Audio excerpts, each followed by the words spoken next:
ಕಾಯನಂತಾಶ್ಚ ಬುದ್ಧಯೋ ವ್ಯವಸಾಯಿನ.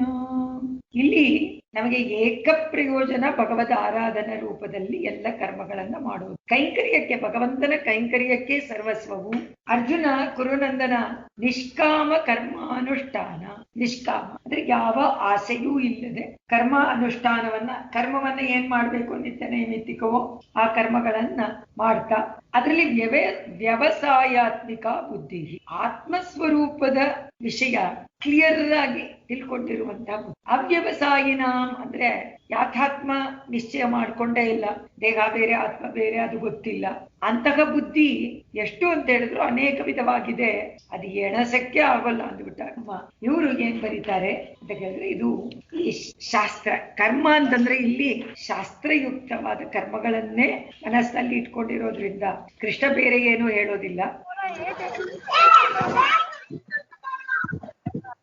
ಅದರಿಂದ ಇಲ್ಲಿ ಎಲ್ಲ ಕರ್ಮಗಳಲ್ಲೂ ವ್ಯವಸಾಯಾತ್ಮಿಕ ಬುದ್ಧಿ ಏಕ ಅಂದ್ರೆ ಮೋಕ್ಷಕ್ಕೋಸ್ಕರನೇ ಮಾಡ್ಬೇಕು ಅಂತ ಕರ್ಮದಲ್ಲಿ ನಮಗೆ ಬುದ್ಧಿ ಉಂಟಾಗಬೇಕು. ವ್ಯವಸಾಯ ಅಂದ್ರೆ ಇಲ್ಲಿ ನಿಶ್ಚಯವಾಗಿ ಅಂತ ಅರ್ಥ. ಅಂದ್ರೆ ಆತ್ಮ ಯಾಥಾತ್ಮ ಜ್ಞಾನ, ಇದರಲ್ಲಿ ನಿಶ್ಚಯವಾಗಿ ನಮಗೆ ಬುದ್ಧಿ ಇರ್ಬೇಕು. ಬುದ್ಧಿ ಅಂದ್ರೆ ಜ್ಞಾನ. ಈಗ ನಮ್ಗೆ ಕೆಲವು ಸತಿ ಎಲ್ಲರಿಗೂ ಯಾವಾಗ್ಲೂ ಕರ್ಮವನ್ನ ಅಂತ ಹೇಳಿದ ತಕ್ಷಣ ಎಲ್ಲಿಗೆ ಹೋಗುತ್ತೆ? ಕಾಮ್ಯ ಕರ್ಮ. ಇವಾಗ ಸತ್ಯನಾರಾಯಣ ಪೂಜೆ ಮಾಡ್ತಾರೆ, ಅದು ಮಾಡ್ತಾರೆ, ಇದು ಮಾಡ್ತಾರೆ, ಎಲ್ಲದಕ್ಕೂ ಸಂಕಲ್ಪ ಮಾಡ್ಕೊಳ್ತಾರೆ. ಎಲ್ಲದಕ್ಕೂ ಏನಿದೆ ಅದರಲ್ಲಿ ಸಂಕಲ್ಪದಲ್ಲಿ? ಆರೋಗ್ಯ ಬೇಕು, ಪುತ್ರ ಪೌತ್ರಾದಿಗಳು ಬೇಕು, ಇದೇ ತಾನೇ ಹೇಳುತ್ತೆ. ಎಲ್ಲ ಅದೇ ಹಿಡ್ಕೊಂಡೇನೆ ಆ ಬುದ್ಧಿಯಿಂದಾನೇ ನಾವೆಲ್ಲ ಕರ್ಮವನ್ನು ಮಾಡ್ತೀವಿ, ಕಾಮ್ಯ ಕರ್ಮಗಳನ್ನು. ಅದು ಅವ್ಯವಸಾಯಾತ್ಮಿಕ. ಕೃಷ್ಣ ಹೇಳ್ತಾನೆ ಅದು ವ್ಯವಸಾಯಾತ್ಮಿಕ ಬುದ್ಧಿ ಅಲ್ಲ, ನಿಶ್ಚಿತ ಬುದ್ಧಿ ಅಲ್ಲ. ಯಾಕಂದ್ರೆ ಆತ್ಮ ನಿಶ್ಚಯಪೂರ್ವಕವಾಗಿ ಗೊತ್ತಿಲ್ಲದೆ ಇರೋದ್ರಿಂದ ಕಾಮ್ಯ ಕರ್ಮಗಳಿಗೆ ಆಸೆ ಪಟ್ಟು ದೇಹಕ್ಕೇನೇನು ಬೇಕೋ ಎಲ್ಲವೂ ನನಗೆ ಸಿಗ್ಬೇಕು ಅಂತ ಜ್ಞಾನ ಮಾತ್ರ ಇದೆ ಅಷ್ಟೇ. ಆತ್ಮಕ್ಕೆ ಜೀವನ ಬೇಕು, ಆತ್ಮೋದ್ಧಾರ ಆಗ್ಬೇಕು ಅನ್ನೋದು ಇಲ್ಲ, ಜ್ಞಾನ ಇಲ್ಲ, ಆತ್ಮಸ್ವರೂಪದ ಜ್ಞಾನ ಇಲ್ಲ. ಅದರಿಂದ ಏನಾಯ್ತು? ಇಲ್ಲಿ ಮೋಕ್ಷ ಫಲ ಅದರಲ್ಲಿ ಮನಸ್ಸು ಹೋಗೋದಿಲ್ಲ. ಅದಕ್ಕೇನ್ ಬೇಕೋ ಆ ಸಾಧನೆ, ಆ ಅನುಷ್ಠಾನ, ಅದರಿಂದ ಬರುವಂತ ಫಲ ಅದಕ್ಕೆ ಬರತ್ತಾ ಇಲ್ವಾ, ಶಾಸ್ತ್ರ ವಿರೋಧಾನ ಇಲ್ವಾ, ಏನೂ ಬೇಕಾಗಿಲ್ಲ. ಆ ಬುದ್ಧಿ ಇದ್ರೆ ಏನಾಗುತ್ತೆ? ಅದು ಒಂದೇ ಲಕ್ಷ್ಯ ಬೇಕು, ಅದು ಮಾಡ್ಬಿಡ್ಬೇಕು. ಹೌದು, ನನಗೆ ಪಾಸ್ ಆಗ್ಬೇಕು, ಇದನ್ನ ಮಾಡ್ಲೇಬೇಕು, ನನಗೆ ಇದು ಬರಬೇಕು, ಖಂಡಿತ ಇದನ್ನ ಮಾಡ್ಲೇಬೇಕು ಅಂತ ಆ ಬುದ್ಧಿನಲ್ಲಿ ಲಕ್ಷ್ಯ ಎಲ್ಲಿರುತ್ತೆ? ಯಾವಾಗ್ಲೂ ಶರೀರದ ಚಿಂತೆ. ಅದಕ್ಕೆ ತಾನೇ ಇದೆಲ್ಲ ಪಾಡುಪಡೋದು. ನಾವು ಕಷ್ಟಪಡೋದನೇ ಈ ಹೊಟ್ಟೆ ಪಾಡಿಗೋಸ್ಕರ ತಾನೆ. ಎಲ್ರೂ ಸಂಪಾದನೆ ಮಾಡೋದು, ಅದನ್ನ ತಗೊಳ್ಳೋದು, ಇದನ್ನ ಎಲ್ಲಾ ಬರೀ ಹೊಟ್ಟೆ ಪಾಡಿ. ಅದಕ್ಕೆ ಯಾವಾಗ್ಲೂ ನಾವು ಹೇಳ್ತಾ ಇರೋದು, ಈ ಹೊಟ್ಟೆ ಇಲ್ದೇ ಇದ್ದಿದ್ರೆ ಎಷ್ಟು ಚೆನ್ನಾಗಿರ್ತಲ್ಲ, ಯಾರಿಗೂ ಹಸಿವೆ ಕೊಡದೆ ಇದ್ದಿದ್ದು, ಆಗನೇ ಕರ್ಮನೇ ಇರ್ತಾ ಇರ್ಲಿಲ್ಲ. ಈಗ ಹೊಟ್ಟೆಗೆ ಹೋಗೋದ್ರಿಂದ ಜೀರ್ಣ ಆಗ್ಬೇಕು, ಅದಾಗ್ಬೇಕು ಅಂತ ಅದೆಲ್ಲ ಕೆಲಸ ಮಾಡ್ತಾ ಇದೆ ಪೂರ್ತಿ ಸಿಸ್ಟಮ್. ದೊಡ್ಡ ಮಿಷನ್, ಒಂದು ಮೆಷಿನ್ ತರ ಒಂದು ಅವಯವೂ ಸುಮ್ನೆ ಇಲ್ಲ, ಎಲ್ಲಾನು ಕೆಲಸ ಮಾಡ್ತಾ ಇರ್ತೀವಿ 24 ಗಂಟೆಗಳ ಕಾಲ. ಅದೇ ಒಂದು ಕಾರಣ. ಈಗ ಅದನ್ನೇ ಇದ್ರಲ್ಲೇ ಹೇಳ್ತಾನೆ ಕೃಷ್ಣ. ಇದರಲ್ಲಿ ಕಾಮ್ಯ ಫಲ ಅಂದ್ರೆ ಒಂದೇ ಒಂದು ಫಲ, ಅದನ್ನ ಸಾಧಿಸೋಕೆ ವಿಷಯ. ಆದ್ರೆ ಕಾಮ್ಯಗಳು ಬೇಕಾದಷ್ಟು ಉಂಟಲ್ಲ, ಕಾಮನೆಗಳು ಎಷ್ಟಿದೆ ಅಂತಂದ್ರೆ ಶಾಖೆ ತುಂಬಾ ಇದೆ. ಅದನ್ನ ಪಟ್ಟಿ ಮಾಡಕ್ಕೆ ಆಗುದಿಲ್ಲ, ಎಡಸಕ್ಕೆ ಆಗುದಿಲ್ಲ. ಅದಕ್ಕೆ ಹೇಳಿದ್ ಒಂದ್ ಆಸೆನ 2 ಆಸೆನ ಒಂದಾದ್ಮೇಲೆ ಬರುತ್ತೆ. ಹೇಳ್ತಾರಲ್ಲ, ತಿರುಪತಿಗೆ ಹೋಗ್ಬೇಕಾದ್ರೆ ಅದ್ ಬೇಕಿದ್ ಬೇಕು ಅಂತೆಲ್ಲ ಲಿಸ್ಟ್ ಮಾಡ್ಕೊಂಡು ಅಲ್ಲಿ ಹೋದಾಗ ಎಲ್ಲ ಮರ್ತೋಗುತ್ತೆ. ಶ್ರೀನಿವಾಸನ ಮುಂದೆ ನಿಂತು ಅದ್ ತುಂಬಾ ಒಳ್ಳೇದ್ ಮಾಡ್ತಾನೆ ಶ್ರೀನಿವಾಸ, ಎಲ್ರಿಗೂ ಮರೆಸ್ಬಿಟ್ರೆ ಎಲ್ಲ ಮರೆಯಲ್ವಲ್ಲ, ಹುಂಡಿಗೆ ಹಾಕ್ಬೇಕಾದ್ರೆ ಅಟ್ಲೀಸ್ಟ್ ಜ್ಞಾಪಕ ಬರುತ್ತೆ. ಆದ್ರೆ ಮೋಕ್ಷ ಅಂದ ತಕ್ಷಣ ಒಂದೇ ಒಂದು ಫಲ, ದೇರ್ ಇಸ್ ನಥಿಂಗ್ ಎಲ್ಸ್. ಬೇರೆ ಏನಾದ್ರೂ ಇದೆಯಾ?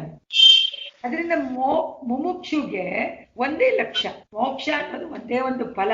ಎಲ್ಲಾ ಕರ್ಮಗಳು ಅದಕ್ಕೋಸ್ಕರ. ಅದರಿಂದ ಶಾಸ್ತ್ರಾರ್ಥ ಒಂದೇ. ಏನನ್ನ ಹೇಳುತ್ತದು? ಕರ್ಮಗಳ ವಿಷಯದಲ್ಲಿ ಇರ್ಬೇಕಾಗಿರುವಂತ ಬುದ್ಧಿ ಒಂದೇ ಅಂದ್ರೇನು? ಮೋಕ್ಷವೇ ಫಲ. ಈಗ ಬೇಕಾದಷ್ಟು ಯಾಗಗಳು ಉಂಟಲ್ವಾ, ಒಂದೊಂದು ಯಾಗಕ್ಕೆ ಒಂದೊಂದು ಕ್ರಮ ಉಂಟು, ಅದರ ಫಲಗಳನ್ನ ಸಾಧಿಸಿಕೊಡುವಂತ ಅದು ಅದಕ್ಕೆ ರೂಪಾನೂ ಉಂಟು. ಅದರಿಂದ ಶಾಸ್ತ್ರ ಏನ್ ಮಾಡುತ್ತೆ? ಅದೇ ತರಹ ಯಾಗಗಳ ವಿಷಯದಲ್ಲಿ ಬುದ್ಧಿನ ಉಂಟು ಮಾಡಿ, ಆದ್ರೆ ಆ ಯಾಗಗಳನ್ನು ಮೋಕ್ಷಕ್ಕೆ ಅಂತ ಮಾಡಿಬಿಟ್ರು. ಅದರಿಂದ ಇಲ್ಲಿ ಏನ್ ಹೇಳ್ತಾರೆ? ಆತ್ಮ ಯಾತಾತ್ಮ ಜ್ಞಾನ ಇಲ್ಲದವನು ಚೇತನ ಏನ್ ಮಾಡ್ತಾನೆ? ನನಗೆ ಸ್ವರ್ಗ ಬೇಕು, ಪುತ್ರ ಬೇಕು, ಧನ ಬೇಕು, ನನಗೆ ಆಹಾರ ಬೇಕು, ನನಗೆ ಐಶ್ವರ್ಯ ಬೇಕು, ಏನೇನೋ ಕೇಳ್ತಾನೆ. ಎಲ್ಲದಕ್ಕೂ ಅದನ್ನ ಸಾಧನೆ ಮಾಡಕ್ಕೋಸ್ಕರವಾಗೇನೆ ಹುಡುಕ್ತಾನೆ. ಶಾಸ್ತ್ರ ಏನಾದ್ರೂ ಹೇಳುತ್ತಾ ಈ ಯಾಗವನ್ನು ಮಾಡಿದ್ರೆ ಇದು ಸಿಗತ್ತಾ ಸಿಗತ್ತಾ ಅಂತ. ಅನಂತವಾದ ಫಲಗಳು, ಅದಕ್ಕೋಸ್ಕರ ಅನಂತವಾದ ಕರ್ಮಗಳು. ಆದ್ರೆ ಈ ಎಲ್ಲಾ ಅನಂತವಾದ ಕರ್ಮಗಳನ್ನ ಒಂದೇ ಒಂದು ಫಲಕ್ಕೆ ಅಂತ ಮಾಡ್ಕೊಳ್ಳಿ, ಮೋಕ್ಷಕ್ಕೆ. ಅದರ ಮಾಡಿದ್ರೂ ಕೂಡ ಕೆಲವರಿಗೆ ದೀರ್ಘಾಯಿಸ್ಬೇಕು ಅಂತ ಇರುತ್ತೆ, ಕೆಲವರಿಗೆ ಆರೋಗ್ಯ ಬೇಕು ಅಂತ ಇರುತ್ತೆ, ಕೆಲವರಿಗೆ ಇನ್ನೇನೋ ಶತ್ರುಗಳು ಹೋಗ್ಬೇಕು ಅಂತ ಇರುತ್ತೆ, ಏನೋ ಇನ್ನೇನೋ ಇರುತ್ತೆ. ಅದರಿಂದ ಇಲ್ಲಿ ಫಲಗಳಲ್ಲಿ ಭೇದ ಇರೋದ್ರಿಂದ ಕೃಷ್ಣ ಇದರಲ್ಲಿ ಶಾಖೆಗಳು ತುಂಬಾ ಉಂಟು ಅಂತ ಭಾಷ್ಯದಲ್ಲಿ ಅದನ್ನ ವಿವರಣೆ ಕೊಡ್ತಾರೆ. ಅದರಿಂದ ಮೋಕ್ಷ ಎನ್ನುವಂತ ಒಂದೇ ಒಂದು ಫಲಕ್ಕೆ ಎಲ್ಲಾ ಕರ್ಮಗಳನ್ನ ಏಕಶಾಸ್ತ್ರಾರ್ಥ ಅಂತ ಬುದ್ಧಿಯಿಂದ ಅನುಷ್ಠಾನ ಮಾಡಿದೆ. ಅವರವರ ವರ್ಣಕ್ಕೆ, ಅವರವರ ಆಶ್ರಮಕ್ಕೆ ಏನೇನು ಕರ್ಮಗಳನ್ನ ಹೇಳಿದಾರೋ ಅದರ ಕಾಮ್ಯ ಕರ್ಮಗಳನ್ನು ಹೇಳಿದ್ರೂನೆ ಅದರಲ್ಲಿ ಫಲಗಳನ್ನ ತ್ಯಾಗ ಮಾಡಿ ಮೋಕ್ಷಕ್ಕೆ ಸಾಧನ ಅನ್ನುವಂತಹ ಬುದ್ಧಿಯಿಂದ, ವ್ಯವಸಾಯಾತ್ಮಿಕ ಬುದ್ಧಿ ಪರಿತ್ಯಾಗ ಮಾಡಿ ಮೋಕ್ಷ ಸಾಧನೆಗೆ ನಿತ್ಯ ನೈಮಿತ್ತಿಕ ಕರ್ಮಗಳನ್ನ ಮಾಡಿಕೊಂಡು ಅದ್ರ ಜೊತೆಗೆ ಈ ಕಾಮ್ಯ ಕರ್ಮಗಳಲ್ಲೂ ಮೋಕ್ಷಕ್ಕೆ ಸಾಧನ ಅಂತ ಹೇಳಿ ಮಾಡ್ಬಿಟ್ರೆ ಶಕ್ತಿಗನುಸಾರ ಅನುಷ್ಠಾನ ಮಾಡ್ಬೇಕು ಅಂತ ಕೃಷ್ಣ ಅದನ್ನ ಇಲ್ಲಿ ಹೇಳಿದಾನೆ ಅಂತ. ನೇಗಾವಿಕ್ರಮನಾಥೋಸ್ತಿ ಶೋಸ್ತಿ ಪ್ರತ್ಯವಾಯೋನ ವಿದ್ಯತೆ ಅನ್ನುವಂಥದ್ರಲ್ಲಿ ಹೇಳ್ಬಿಟ್ಟು ಮುಂದಕ್ಕೆ ಕಾಮ್ಯಕರ್ಮ ವಿಷಯ ಬುದ್ಧಿನಲ್ಲಿ ಮೋಕ್ಷ ಸಾಧನ ಭೂತ ಕರ್ಮ ವಿಷಯ ಬುದ್ಧಿ ವಿಷಿನಷ್ಟಿ. ಅದರಿಂದ ನೋಡು ಅರ್ಜುನನಿಗೆ ಅದನ್ನ ಹೇಳಕ್ಕೋಸ್ಕರವಾಗೇನೆ ಈ ಒಂದು ಶ್ಲೋಕ ಉಂಟಾಯ್ತು. ಆ ಶ್ಲೋಕ ಯಾವುದು? 41ನೇದು. ವ್ಯವಸಾಯಾತ್ಮಿಕ ಬುದ್ಧಿ ಏಕೇಹ ಕುರು ನಂದನ ಬಹುಶಾಖ ಅನಂತಾಶ್ಚ ಬುದ್ಧಯೋ ಅವ್ಯವಸಾಯಿನ.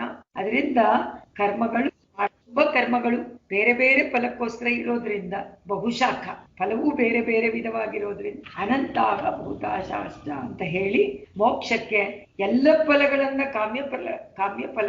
ಕಾಮ್ಯ ಕರ್ಮಗಳನ್ನ ಮಾಡಿದ್ರೂನೆ ಅದರ ಫಲಗಳನ್ನ ಪರಿತ್ಯಾಗ ಮಾಡಬೇಕು ಅನ್ನೋದು ಮನಸ್ಸಿನಲ್ಲಿ ಇಟ್ಕೊಂಡು ಕೃಷ್ಣ ಈ ಒಂದು ಶ್ಲೋಕವನ್ನ ಹೇಳ್ದ. ಅಥ ಕಾಮ್ಯಕರ್ಮಾದಿ ಕೃತಾನ್ನಿಂದತಿ. ಈಗ ಮುಂದೆ 3 ಶ್ಲೋಕ ಒಟ್ಟಿಗೆ ಅನುಸಂಧಾನ ಮಾಡ್ಬೇಕಂತ. ಯಾತಕ್ಕೆ ಅಂತ ಹೇಳಿದ್ರೆ ಇದು ಎಷ್ಟು ಕಾಮ್ಯ ಕರ್ಮಗಳನ್ನ ಅದರದರ ಫಲಕ್ಕೋಸ್ಕರವಾಗಿ ಅನುಷ್ಠಾನ ಮಾಡುವಂಥದ್ದು ಇದು ಸರಿಯಲ್ಲ ಅಂತ ಹೇಳಿ ಕೃಷ್ಣ ಅದನ್ನ ನಿಂದನೆ ಮಾಡಿ. ಮತ್ ಯಾಕೆ ಹೇಳಿದೆ? ಮತ್ತೆ ಹೇಳಲೇಬಾರ್ದಾಗಿತ್ತಲ್ಲ, ಆ ಕರ್ಮಗಳನ್ನೆಲ್ಲ ಬಿಟ್ಬಿಡ್ಬೋದಾಗಿತ್ತಲ್ಲ ಶಾಸ್ತ್ರದಲ್ಲಿ. ಆದ್ರೆ ಎಲ್ಲರಿಗೂ ಮೋಕ್ಷ ಅಂತ ಬರೋದಿಲ್ವಲ್ಲ, ಎಲ್ಲರಿಗೂ ಮೋಕ್ಷನೇ ಫಲ ಕರ್ಮದಲ್ಲಿ ಅಂತ ಹೇಳ್ಬಿಟ್ರೆ ಆಗ ಬೇರೆ ಏನೂ ಇರೋದೇ ಇಲ್ವಲ್ಲ. ಆಗ ಈ ತರಹ ಯಾರಿಗೂ ಪಾಪನೂ ಬರೋದಿಲ್ಲ, ಏನು ಬರೋದೇ ಇಲ್ಲ, ತಿರ್ಗಾ ಮತ್ತೆ ಮತ್ತೆ ಹುಟ್ಟೋದೇ ಇಲ್ಲ, ಎಲ್ಲರೂ ಮೋಕ್ಷ ಸಾಧನೆ ಮಾಡ್ಕೊಂಡ್ಬಿಡ್ತಾರೆ. ಇದು ಇರ್ಬೇಕಲ್ಲ ಪ್ರಪಂಚದಲ್ಲಿ. ಅದರಿಂದ ಕೃಷ್ಣ ಈ 3 ಶ್ಲೋಕದಿಂದ ಬೇರೆ ಬೇರೆ ಫಲಗಳ ಪ್ರಾಪ್ತಿಗೋಸ್ಕರವಾಗಿ ಯಾರ್ಯಾರು ಕರ್ಮಗಳನ್ನ ಅನುಷ್ಠಾನ ಮಾಡ್ತಾರೋ ಆ ಕರ್ಮಗಳನ್ನ ಅದೆಲ್ಲ ಪ್ರಯೋಜನವಿಲ್ಲ ಅಂತ ಹೇಳಿ ನಿಂದನೆ, ಅಂದ್ರೆ ಪ್ರಯೋಜನವಿಲ್ಲ ಅಂತ ಇಟ್ಕೊಳ್ಬಹುದು. ಆದ್ರೆ ಡೈರೆಕ್ಟ್ ಆಗೇನೆ ಅವನ್ ಬೇಡ ಅಂತಾನೆ ಹೇಳ್ತಾನೆ, ನಿಂದನೆ ಮಾಡ್ತಾನೆ. ಯಾಮಿಮಾಂ ಪುಷ್ಪಿತಾಂ ವಾಚಂ ಪ್ರವದಂತ್ಯ ವಿಪಶ್ಚಿತಃ ವೇದವಾದರತಾ ಪಾರ್ಥ ನಾನ್ಯದಸ್ತೀತಿ ವಾದಿನಃ ಕಾಮಾತ್ಮಾನಃ ಸ್ವರ್ಗಪರಾಗ ಜನ್ಮ ಕರ್ಮ ಫಲಪ್ರದಾಂ ಕ್ರಿಯಾ ವಿಶೇಷ ಬಹುಳಾಂ ಭೋಗೈಶ್ವರ್ಯ ಗತಿಂ ಪ್ರತಿ ಭೋಗೈಶ್ವರ್ಯ ಪ್ರಸಕ್ತಾನಾಂ ತಯಾಪಕೃತ ಚೇತಸಾಂ ವ್ಯವಸಾಯಾತ್ಮಿಕಾ ಬುದ್ಧಿಃ ಮಾಧೌ ನ ವಿಧೀಯತೆ. 3 ಶ್ಲೋಕಕ್ಕೆ ಒಂದೇ ಕ್ರಿಯಾಪದ. ಇಲ್ಲಿ ಏನ್ ಹೇಳ್ತಾನೆ ಕೃಷ್ಣ?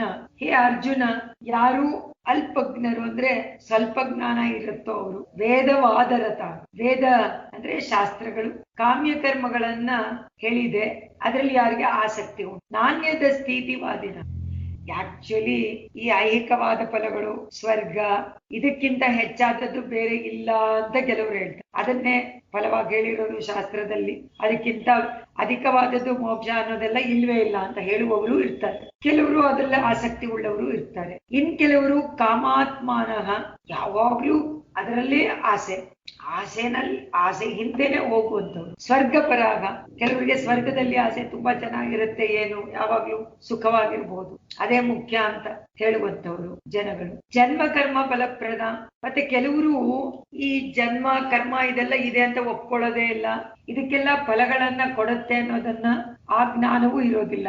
ಕ್ರಿಯಾ ವಿಶೇಷ ಬಹುಲ, ಆ ಜ್ಞಾನ ಇಲ್ಲದೆ ಇದ್ರಿಂದ ಬರೀ ಕ್ರಿಯಾಕಲಾಪನೇ ಒಂದೇನೆ ಬೇಕು ಅಂತ ಇರುವಂತವ್ರು, ಅದರಲ್ಲೇ ಆಸಕ್ತಿ ಇರುವಂತವ್ರು. ಭೋಗೈಶ್ವರ್ಯ ಗತಿಂ ಪ್ರತಿ, ಭೋಗ ಯಾವಾಗ ನೋಡು ತಿನ್ನೋದು, ಅದ್ ಮಾಡೋದು, ಇಂದ್ರಿಯಗಳಿಗೆ ಊಟ, ವಿಶೇಷ ಬಹುಲ, ಯಾವಾಗ್ಲೂ ಅದ್ರ ಹಿಂದೆನೆ ಹೋಗಿ ಅದನ್ನೇ ಕುರಿತು ಯೋಚನೆ ಮಾಡ್ತಾ ಇರುವಂತವ್ರು. ಅದನ್ನ ಇಲ್ಲಿ ಹೇಳ್ತಾನೆ, ಪುಷ್ಪಿತಾಂ ಗತಿಂ ಪ್ರತಿ ಪುಷ್ಪಿತಾಂ ಯಾಂ ಇಮಾಂ ವಾಚಂ ಪ್ರವದಂತಿ. ಈಗ ಒಂದು ಹೂವನ್ನ ನೋಡ್ತೀವಿ, ಅದು ತುಂಬಾ ಸುಂದರವಾಗಿದೆ ಅಂತ ಹೇಳ್ತೀವಿ, ಅದೇ ತರಹ ಈ ಎಲ್ಲ ಆಸೆಯನ್ನ ಉಂಟು ಮಾಡುತ್ತಂತೆ ಈ ಭೋಗಗಳೆಲ್ಲ. ಅಂತಹ ಮಾತುಗಳನ್ನ ಹೇಳ್ತಾರೋ ಹಾಗೆ ಹೇಳ್ಕೊಂಡು ಅದೇ ಮುಖ್ಯ ಅಂತ ಹೇಳಿ, ಈಗ ಹೂವಿದೆ, ಅದೇ ತರ ನನಗೆ ಬೇಕಾಗಿರುವಂತ ಬೇರೆ ಫಲಗಳೆಲ್ಲ ಆಸೆ ಉಂಟಾಗತ್ತಲ್ಲ, ಅದೆಲ್ಲ ನನಗೆ ಬೇಕು ಅಂತ ಮಾತುಗಳನ್ನ ಆಡ್ತಾರೋ ಜ್ಞಾನವಿಲ್ಲದೆ. ಅಪಹೃತ ಚೇತಸ, ಅವರ ಮನಸ್ಸು ಯಾವ್ದ್ರಲ್ಲಿ ಹೋಗಿರುತ್ತೆ, ಅದರೊಳಗಡೆನೆ ಹೊಟ್ಟೋಗಿರುತ್ತೆ ಪೂರ್ತಿ, ಅದೆಲ್ಲ ಆಸೆಯಿಂದ. ನಾನಿವಾಗ ದುಡ್ಡು ಬೇಕು, ಐಶ್ವರ್ಯ ಮಾಡ್ಕೊಳ್ಬೇಕು, ನನಗೆ ಕೀರ್ತಿ ಬೇಕು, ನನಗೆ ಪದವಿ ಬೇಕು, ನಾವೆಲ್ಲ ನೋಡ್ತೀವಲ್ಲ ಎಷ್ಟು ಪ್ರಪಂಚದ ಎಲ್ಲ ಅದರಿಂದನೇ ಓಡ್ತಾ ಇರ್ತೀವಿ. ಅದಕ್ಕೋಸ್ಕರನೇ ಕೃಷ್ಣ ಬಹಳ ಸುಂದರವಾಗಿ ಎಲ್ಲರನ್ನೂ ತಗೊಂಡ್ ಬರ್ತಾನೆ, ಎಲ್ಲರನ್ನೂ ಸೇರಿಸಿಕೊಂಡು ಹೇಳ್ತಾನೆ. ಆದ್ರೆ ಯಾರು ಕೇಳ್ತಾನೆ? ಮನಸ್ಸು ಯಾವಾಗ್ಲೂ ಅದರಲ್ಲೇ ಅಪಹರಣ ಆಗಿರುತ್ತದೆ. ಭೋಗೈಶ್ವರ್ಯ ಪ್ರಸಕ್ತಾನ, ಅದರಲ್ಲೇ ಆಸಕ್ತಿ. ವ್ಯವಸಾಯಾತ್ಮಿಕ ಬುದ್ಧಿ ಖಂಡಿತ ಅವರಿಗೆ ಯಾವತ್ತಿಗೂ ವ್ಯವಸಾಯಾತ್ಮಿಕ ಬುದ್ಧಿ ಉಂಟಾಗೋದೇ ಇಲ್ಲ. ಹೀಗಿದ್ದವ್ರಿಗೆ ಇಷ್ಟು ಜನ ಮೇಲಕ್ಕೆ ಮಾತ್ರ ನೋಡಕ್ಕೆ ರಮಣೀಯವಾಗಿದೆ, ಎಲ್ಲ ಸುಖನೂ ಅಷ್ಟೇ, ಎಲ್ಲ ಸುಖದಲ್ಲೂ ಹಿಂದ್ಗಡೆ ದುಃಖ ಇದೆ. ಇದು ಮುಚ್ಚಿರುವಂತೆ, ದುಃಖ ಮುಚ್ಚಿರುವಂತ ಸುಖ. ಮೇಲಕ್ಕೆ ನೋಡಕ್ ತುಂಬಾ ಚೆನ್ನಾಗಿರುತ್ತೆ. ಯಾಂ ಇಮಾಂ ಪುಷ್ಪಿತ, ಅದರಿಂದ ಪುಷ್ಪ ಮಾತ್ರ ಫಲ ಆಪಾತ ರಮಣೀಯಾಂ ವಾಚಂ ಅವಿಪಶ್ಚಿತಃ ಅಲ್ಪಜ್ಞಾಗ ಭೋಗೈಶ್ವರ್ಯ ಗತಿಂ ಪ್ರತಿ ವರ್ತಮಾನ ಪ್ರವದಂತಿ. ಅದರಿಂದ ಇಲ್ಲಿ ಹೇಳ್ತಾರೆ, ಯಾವಾಗ್ಲೂ ಆ ಮಾರ್ಗವನ್ನೇ ನೋಡ್ತಾ ಇರ್ತಾರೆ, ಭೋಗ ಐಶ್ವರ್ಯ ಪ್ರತಿ ಅದನ್ನೇ ಯೋಚನೆ ಮಾಡ್ತಾ ಅದರಲ್ಲಿ ಇರುವಂತವ್ರು ಹೇಳ್ತಾನೆ ಇರ್ತಾರೆ. ಅದೇ ಮಾರ್ಗ, ಅದೇ ಸಾಕು. ಸಂಸಾರ ಅಂದ್ರೆ ಅಷ್ಟೇನೆ, ತುಂಬಾ ಚೆನ್ನಾಗಿದೆ, ಹೌದು ರಮಣೀಯ. ಆಂಡಾಳ್ ಹೇಳ್ತಲ್ಲ, ಅಂಕಣ್ ಮಾ ಜ್ಞಾನ, ಎಷ್ಟು ಚೆನ್ನಾಗಿದೆ ನಮ್ಮ ಪ್ರಪಂಚ, ಸಾಮಾನ್ಯ ಇಲ್ಲ ಈ ಭೂಮಿ ಮೇಲೆ ಭಗವಂತನ ಸೃಷ್ಟಿ. ಎಲ್ಲವೂ ಅಷ್ಟು ರಮಣೀಯವಾಗಿದೆ, ಅಷ್ಟು ಸಂತೋಷವನ್ನ ಕೊಡುತ್ತೆ. ಒಂದು ಪದಾರ್ಥವೂ ಮನುಷ್ಯರಿಗೆ ಬೇಡ ಅನ್ನೋದಿಲ್ಲ, ಎಲ್ಲಾನು ಬೇಕು ಅನ್ನೋದೇ ಇರುತ್ತೆ, ಅದರಲ್ಲೇ ಇರುವಂತವ್ರು. ವೇದಗಳಲ್ಲಿ ಸ್ವರ್ಗ ಫಲಗಳನ್ನ ಹೇಳಿದೆ, ಅದರ ವಿಷಯವಾಗಿ ಆಸಕ್ತಿ ಉಳ್ಳಂತವ್ರು. ಸ್ವರ್ಗಾದಿ ಫಲಗಳಲ್ಲಿ ಆಸಕ್ತಿ, ಯಾವಾಗ್ಲೂ ಅದನ್ನೇ ಚಿಂತನೆ ಮಾಡ್ತಾ ಇರುವಂತವ್ರು. ಮನಸ್ಸನ್ನ ಯಾವಾಗ್ಲೂ ಬೇರೆ ಕಳಿಸುವಂತವ್ರು, ಅಂದ್ರೆ ಇಂದ್ರಿಯಗಳ ವಿಷಯದಲ್ಲೇನೆ ಆಸಕ್ತಿಯಿಂದ ಅದರಲ್ಲೇ ಮುಳುಗಿರುವಂತವ್ರು. ತತ್ವಜ್ಞಾನ ಇಲ್ಲದೆ ಬರೀ ಕ್ರಿಯೆನೇ ಮಾಡ್ತಾ ಇದ್ದು ಭೋಗ ಐಶ್ವರ್ಯ ಬೇಕು ಅಂತ ಆ ಮಾರ್ಗದಲ್ಲಿರುವ, ಇದೆಲ್ಲ ಪಟ್ಟಿ ಮಾಡ್ಬಿಟ್ಟಿದ್ದಾನೆ ಕೃಷ್ಣ. ಈ ರೀತಿ ಎಲ್ಲ ಯಾವಾಗ್ಲೂ ಭೋಗದಲ್ಲಿ ಐಶ್ವರ್ಯದಲ್ಲಿ ಅವರಿಗೆ ಸ್ಥಾನಮಾನ ಇದರಲ್ಲೇ ಅದನ್ನೇ ಕುರಿತು ಯೋಚನೆ ಮಾಡ್ತಾ ಅದ್ರ ಹಿಂದೆನೆ ಹೋಗುವಂತವ್ರು. ಆ ಜ್ಞಾನ ಅದರಲ್ಲೇ ಅಪಹರಣ, ಅಂದ್ರೆ ಮನಸ್ಸು ಅದರಲ್ಲೇ ಇರುತ್ತಲ್ವಾ, ಅದರಿಂದ ಏನಾದ್ರೂ ಮಾಡಿ ನಾನು ಅದನ್ನ ಕಲಿಸ್ಬೇಕು ಅನ್ನುವಂತ ಹಠ ಬೇರೆ ಇರುತ್ತೆ. ಯಾರಿಗೆ ಯಾಥಾತ್ಮ ಜ್ಞಾನ ಆತ್ಮಸ್ವರೂಪ ಜ್ಞಾನ ಇಲ್ಲವೂ ನಿಶ್ಚಿತವಾದ ಬುದ್ಧಿ ಬೇಕಂತೆ. ಅದರಲ್ಲಿ ವ್ಯವಸಾಯಾತ್ಮಿಕ ಬುದ್ಧಿ ಅಂದ್ರೆ ನಿಶ್ಚಿತವಾದ ಆತ್ಮಸ್ವರೂಪದ ಜ್ಞಾನ. ಅದರಿಂದ ಅವ್ರಿಗೆ ಯಾವತ್ತಿಗೂ ಈ ಜ್ಞಾನ ಇಂಥವರಿಗೆ ಉಂಟಾಗೋದೇ ಇಲ್ಲ ಅಂದ್ಬಿಟ್ಟ. ಅವರಿಗೆ ಮೋಕ್ಷ ಬೇಕು ಅನ್ನುವಂತ ಒಂದು ಆಸೆ ಬರೋದೇ ಇಲ್ಲ ಅಂತ ಅರ್ಥ. ಮುಮುಕ್ಷು ಆಗಕ್ಕಾಗೋದೇ ಇಲ್ಲ ಅಂತ ಎಷ್ಟು ಸುಲಭವಾಗಿ ಹೇಳ್ಬಿಟ್ಟ ಕೃಷ್ಣ. ನೋಡಿ, ಇದು ಡೆಫಿನಿಷನ್, ಲೋಕಾಯತರಿಗೆ ಡೆಫಿನಿಷನ್. ಲೋಕಾಯತನ ಅಂದ್ರೆ ಇಂದ್ರಿಯಗಳ ಸುಖಕ್ಕೋಸ್ಕರವಾಗಿ ಅದ್ರ ಹಿಂದೆನೆ ಓಡ್ತಾ ಇರುವಂತದ್ದು, ಲೌಕಿಕವಾದಂತಹ ವಸ್ತು ವಿಷಯಗಳಲ್ಲಿ ಆಸಕ್ತಿಯಿಂದ ಕೂಡಿರುವಂತವ್ರು ಅಂತ ಅರ್ಥ. ದುಃಖದಿಂದ ಕೂಡಿರುವಂತ ಸುಖ ರಮಣೀಯವಾಗಿದೆ ಅಂತ ಹೋಗುವಂತವ್ರು. ಆದ್ರೆ ಇಲ್ಲಿ ಅಲ್ಪಜ್ಞ ಅಂತಾನೆ ಹಾಕ್ಬಿಟ್ಟಿದ್ದಾನೆ ಕೃಷ್ಣ. ನೋಡಿ, ಅವಿಪಸ್ಥಿತಃ ವೇದವಾದರತಃ ಕಾಮಾತ್ಮನಾಹ ಸ್ವರ್ಗಪರಾಹ, ಇಲ್ಲ ಒಂದೊಂದು ವರ್ಡು ಜ್ಞಾಪಕ ಇಟ್ಕೊಂಡ್ರೆ ಸಾಕು. ಜನ್ಮ ಕರ್ಮ ಫಲಪ್ರದ ಸ್ವರ್ಗಾದಿ ಫಲವಾಸನ ಮುಮುಕ್ಷುಣ ಸಂಘ ನ ಕರ್ತವ್ಯ. ಅಂದ್ರೆ ಕಾಮ್ಯ ಕರ್ಮಗಳನ್ನ ಮಾಡಕ್ಕೆ ಅನುಮತಿ ಇದೆ ಅಂತ ಹೇಳಿ ಅದನ್ನೇ ಆಸೆ ಪಡುವ. ಅದಕ್ಕೆ ಇಲ್ಲಿ ರಾಮಾನುಜರು ಹೇಳ್ತಾರೆ, ಇದು ತುಂಬಾ ಮುಖ್ಯವಾದ ಒಂದು ಸ್ಟೇಟ್ಮೆಂಟ್. ಯಾವಾಗ್ಲೂ ಎಲ್ಲರೂ ಕೋಟ್ ಮಾಡ್ತಾರೆ. ಯಾಕೆಂದ್ರೆ ಸಹಸ್ರಾರು ತಂದೆ ತಾಯಿಗಳಿಗಿಂತ ಹೆಚ್ಚು ವಾತ್ಸಲ್ಯ ಹೊಂದಿದೆಯಂತೆ ವೇದಗಳು ಚೇತನನ ಮೇಲೆ. ವೇದ ಅಂದ್ರೆ ಶಾಸ್ತ್ರ, ಅದು ಯಾವುದಕ್ಕೆ ಸಮಾನ ಅಂದ್ರು ಸಹಸ್ರಾರು ತಂದೆ ತಾಯಿಗಳು ಅಂದ್ರೆ ಅಷ್ಟು ವಾತ್ಸಲ್ಯ ತೋರಿಸ್ತಾರಲ್ಲ ವೇದ, ನಮ್ಗೆ ಶಾಸ್ತ್ರ ಅಷ್ಟು ತೋರ್ಸತ್ತೆ ಅಂತ. ಆದ್ರೆ ನೀವ್ ಯಾಕೆ ಒಪ್ಕೊಳ್ಳೋದಿಲ್ಲ ಶಾಸ್ತ್ರವನ್ನು? ಏವಂ ಅತ್ಯಲ್ಪ ಫಲಾನಿ ಪುನರ್ಜನ್ಮ ಪ್ರಸವಾನಿ ಕರ್ಮಾಣಿ ಮಾತಾಪಿತೃ ಸಹಸ್ರೇಭ್ಯೋಪಿ ವತ್ಸಲತರತೆಯ ಆತ್ಮೋಜ್ಜೀವನೆ ಪ್ರವೃತ್ತಾಗ ವೇದಾಗ ಕಿಮರ್ಥಂ ವದಂತಿ. ಯಾತಕ್ಕೋಸ್ಕರ ವೇದ ಈ ತರಹ ಹೇಳುತ್ತೆ, ಆಜ್ಞೆ ಮಾಡುತ್ತೆ, ಆರ್ಡರ್ ಮಾಡುತ್ತೆ? ನಮ್ಮ ಒಳಿತಿಗಾಗಿ ತಾನೆ. ಯಾವಾಗ್ಲೂ ತಂದೆ ತಾಯಿ ಯಾವ ರೀತಿ ಮಕ್ಕಳಿಗೆ ಒಳ್ಳೆಯದನ್ನೇ ಯೋಚನೆ ಮಾಡ್ತಾರೋ ಹಾಗೆ ಶಾಸ್ತ್ರ ಒಂದೊಂದು ಚೇತನನಿಗೂ ಒಳ್ಳೆಯದನ್ನೇ ಯೋಚನೆ ಮಾಡಿ ನಮಗೆ ಉಪದೇಶ ಅಲ್ಲ, ಆರ್ಡರ್, ಆದೇಶ. ಕಿಮರ್ಥಂ ವದಂತಿ, ಯಾತಕ್ಕೋಸ್ಕರ ಹೇಳುತ್ತೆ, ಕಾರಣ ಏನು, ಯಾತಕ್ಕೆ ಉಪದೇಶ ಮಾಡುತ್ತೆ ಕಾರಣ ಅಂತ ಕೇಳ್ತಾರೆ ರಾಮಾನುಜ. ಕಥಂಬಾ ವೇದೋದಿತಂ ತ್ಯಾಜ್ಯತೆಯ ಉಚ್ಯತೆ ಇತ್ಯತ್ರ. ವೇದದಲ್ಲಿ ಹೇಳಿರುವಂತ ಕರ್ಮಗಳು ತ್ಯಾಜ್ಯ ಅಂತ ಯಾವತ್ತೂ ಇಲ್ಲಿ ಹೇಳೋದಕ್ಕೆ ಸಾಧ್ಯ ಇದೆಯಾ ಅಂತ ಹೇಳಿ ಈ ಪ್ರಶ್ನೆಗಳಿಗೆ ಉತ್ತರ ಮುಂದಕ್ಕೆ ಹೇಳ್ತಾನೆ ಕೃಷ್ಣ. ಅಂದ್ರೆ ಅರ್ಥ, ಆತ್ಮೋಜ್ಜೀವನದಲ್ಲಿ ಪ್ರವೃತ್ತರಾಗಬೇಕು ಚೇತನರು ಅಂತ ವೇದಕ್ಕೆ ಆಸೆ. ಯಾಕಂದ್ರೆ ಸಹಸ್ರಾರು ತಂದೆ ತಾಯಿ ಅಂತೆ ಸಮ ಅಂತೆ ವೇದ. ಅತಿಯಾದ ಅಲ್ಪವಾದ ಅಶಾಶ್ವತವಾದ ಫಲಕ್ಕೋಸ್ಕರವಾಗಿ ಯಾತಕ್ಕೆ ಆಸೆ ಪಟ್ಟು ಮತ್ತೆ ಹುಟ್ಟಿ ಅದು ಜನ್ಮಕ್ಕೆ ಕಾರಣ ತಾನೇ ಈ ಕರ್ಮಗಳು. ಯಾವತ್ತೂ ಅದನ್ನು ಉಪದೇಶ ಮಾಡಲ್ವಲ್ಲ ವೇದ. ಹಾಗಾದ್ರೆ ಯಾಕೆ ಕಾಮ್ಯ ಕರ್ಮಗಳನ್ನೆಲ್ಲ ಹೇಳಬೇಕು ವೇದ? ಯಾತಕ್ಕೆ ನಿಂದನೆ ಮಾಡ್ತಾನೆ ಕೃಷ್ಣ? ಯಾವಾಗ್ಲೂ ಹಿತವಾದದ್ದನ್ನ ಯಾರಾದ್ರೂ ಉಪದೇಶ ಮಾಡಿದ್ರೆ ನಾವು ಖಂಡಿತವಾಗಿ ಕೇಳ್ಬೇಕು. ಅದರಿಂದ ವೇದ ಹಿತವನ್ನ ಹೇಳುತ್ತೆ, ಕೇಳ್ಬೇಕು. ಅದೇನನ್ನ ವಿಧಿಸುತ್ತೋ ಅದನ್ನ ತ್ಯಾಜ್ಯ ಅಂತ ಯಾವತ್ತಿಗೂ ವಿರೋಧವಾಗಿ ಹೇಳೋಕ್ ಸಾಧ್ಯನೇ ಇಲ್ಲ. ಸೊ ವೇದ ಹೇಳಿದ್ದು ಸತ್ಯ, ನಿಜ. ಕಾಮ್ಯ ಕರ್ಮಗಳನ್ನ ಹೇಳಿದೆ, ಆಗ ಫಲಗಳಿಗೋಸ್ಕರವಾಗಿ ಈ ಯಾಗವನ್ನ ಮಾಡು. ಸೊ ಇದನ್ನ ಬೇಡ ಅಂತ ಹೇಳಿಲ್ಲ, ಮಾಡ್ಬೇಡ ಅಂತ. ಕೃಷ್ಣ ಏನ್ ಹೇಳ್ತಾನೆ, ನಾ ಯಾವತ್ತಿಗೂ ಮಾಡ್ಬೇಡ ಅಂತ ಹೇಳಲ್ಲ, ನೀನು ಮೋಕ್ಷ ಒಂದಕ್ಕೆ ಮಾಡು ಅಂತ ಹೇಳೋದು ಅಷ್ಟ. ಆಗ ನಿನಗೆ ಮೋಕ್ಷದ ಜೊತೆಗೆ ಇದೆಲ್ಲ ಸಿಗುತ್ತೆ. ಅದನ್ನ ಹೇಳಿಲ್ಲ, ತ್ಯಾಜ್ಯ ಅಂತ ಯಾವತ್ತೂ ಹೇಳಿಲ್ಲ. ಆದ್ರೆ ನೀನ್ ಏನನ್ನ ಅಪೇಕ್ಷೆ ಮಾಡಿದ್ಯೋ ಆ ಫಲವನ್ನ ತ್ಯಾಗ ಮಾಡು ಅಂತ ಹೇಳ್ತಾ ಇರೋದು. ಕರ್ಮವನ್ನ ವಿಧಿಸಿದ್ದ ಶಾಸ್ತ್ರ, ಅದು ಪ್ರಮಾಣ ತಾನೇ ನಮ್ಗೆ. ಶಾಸ್ತ್ರ ಅಂದ್ರೇನೆ ಪ್ರಮಾಣ. ಅದನ್ನ ಉಪದೇಶ ಮಾಡ್ತಲ್ಲ, ಇದೇನು ಅಪ್ರಮಾಣ ಆಗಕ್ಕಾಗತ್ತಾ ಅಂತ ಇಲ್ಲಿ ಒಂದು ಸಂದೇಹ. ಯಾತಕ್ಕೆ ಅಂದ್ರೆ ನೀನು ಕರ್ಮವನ್ನ ಮಾಡ್ಬೇಡ ಅಂತ ಹೇಳಕ್ ಆಗೋದೇ ಇಲ್ಲ.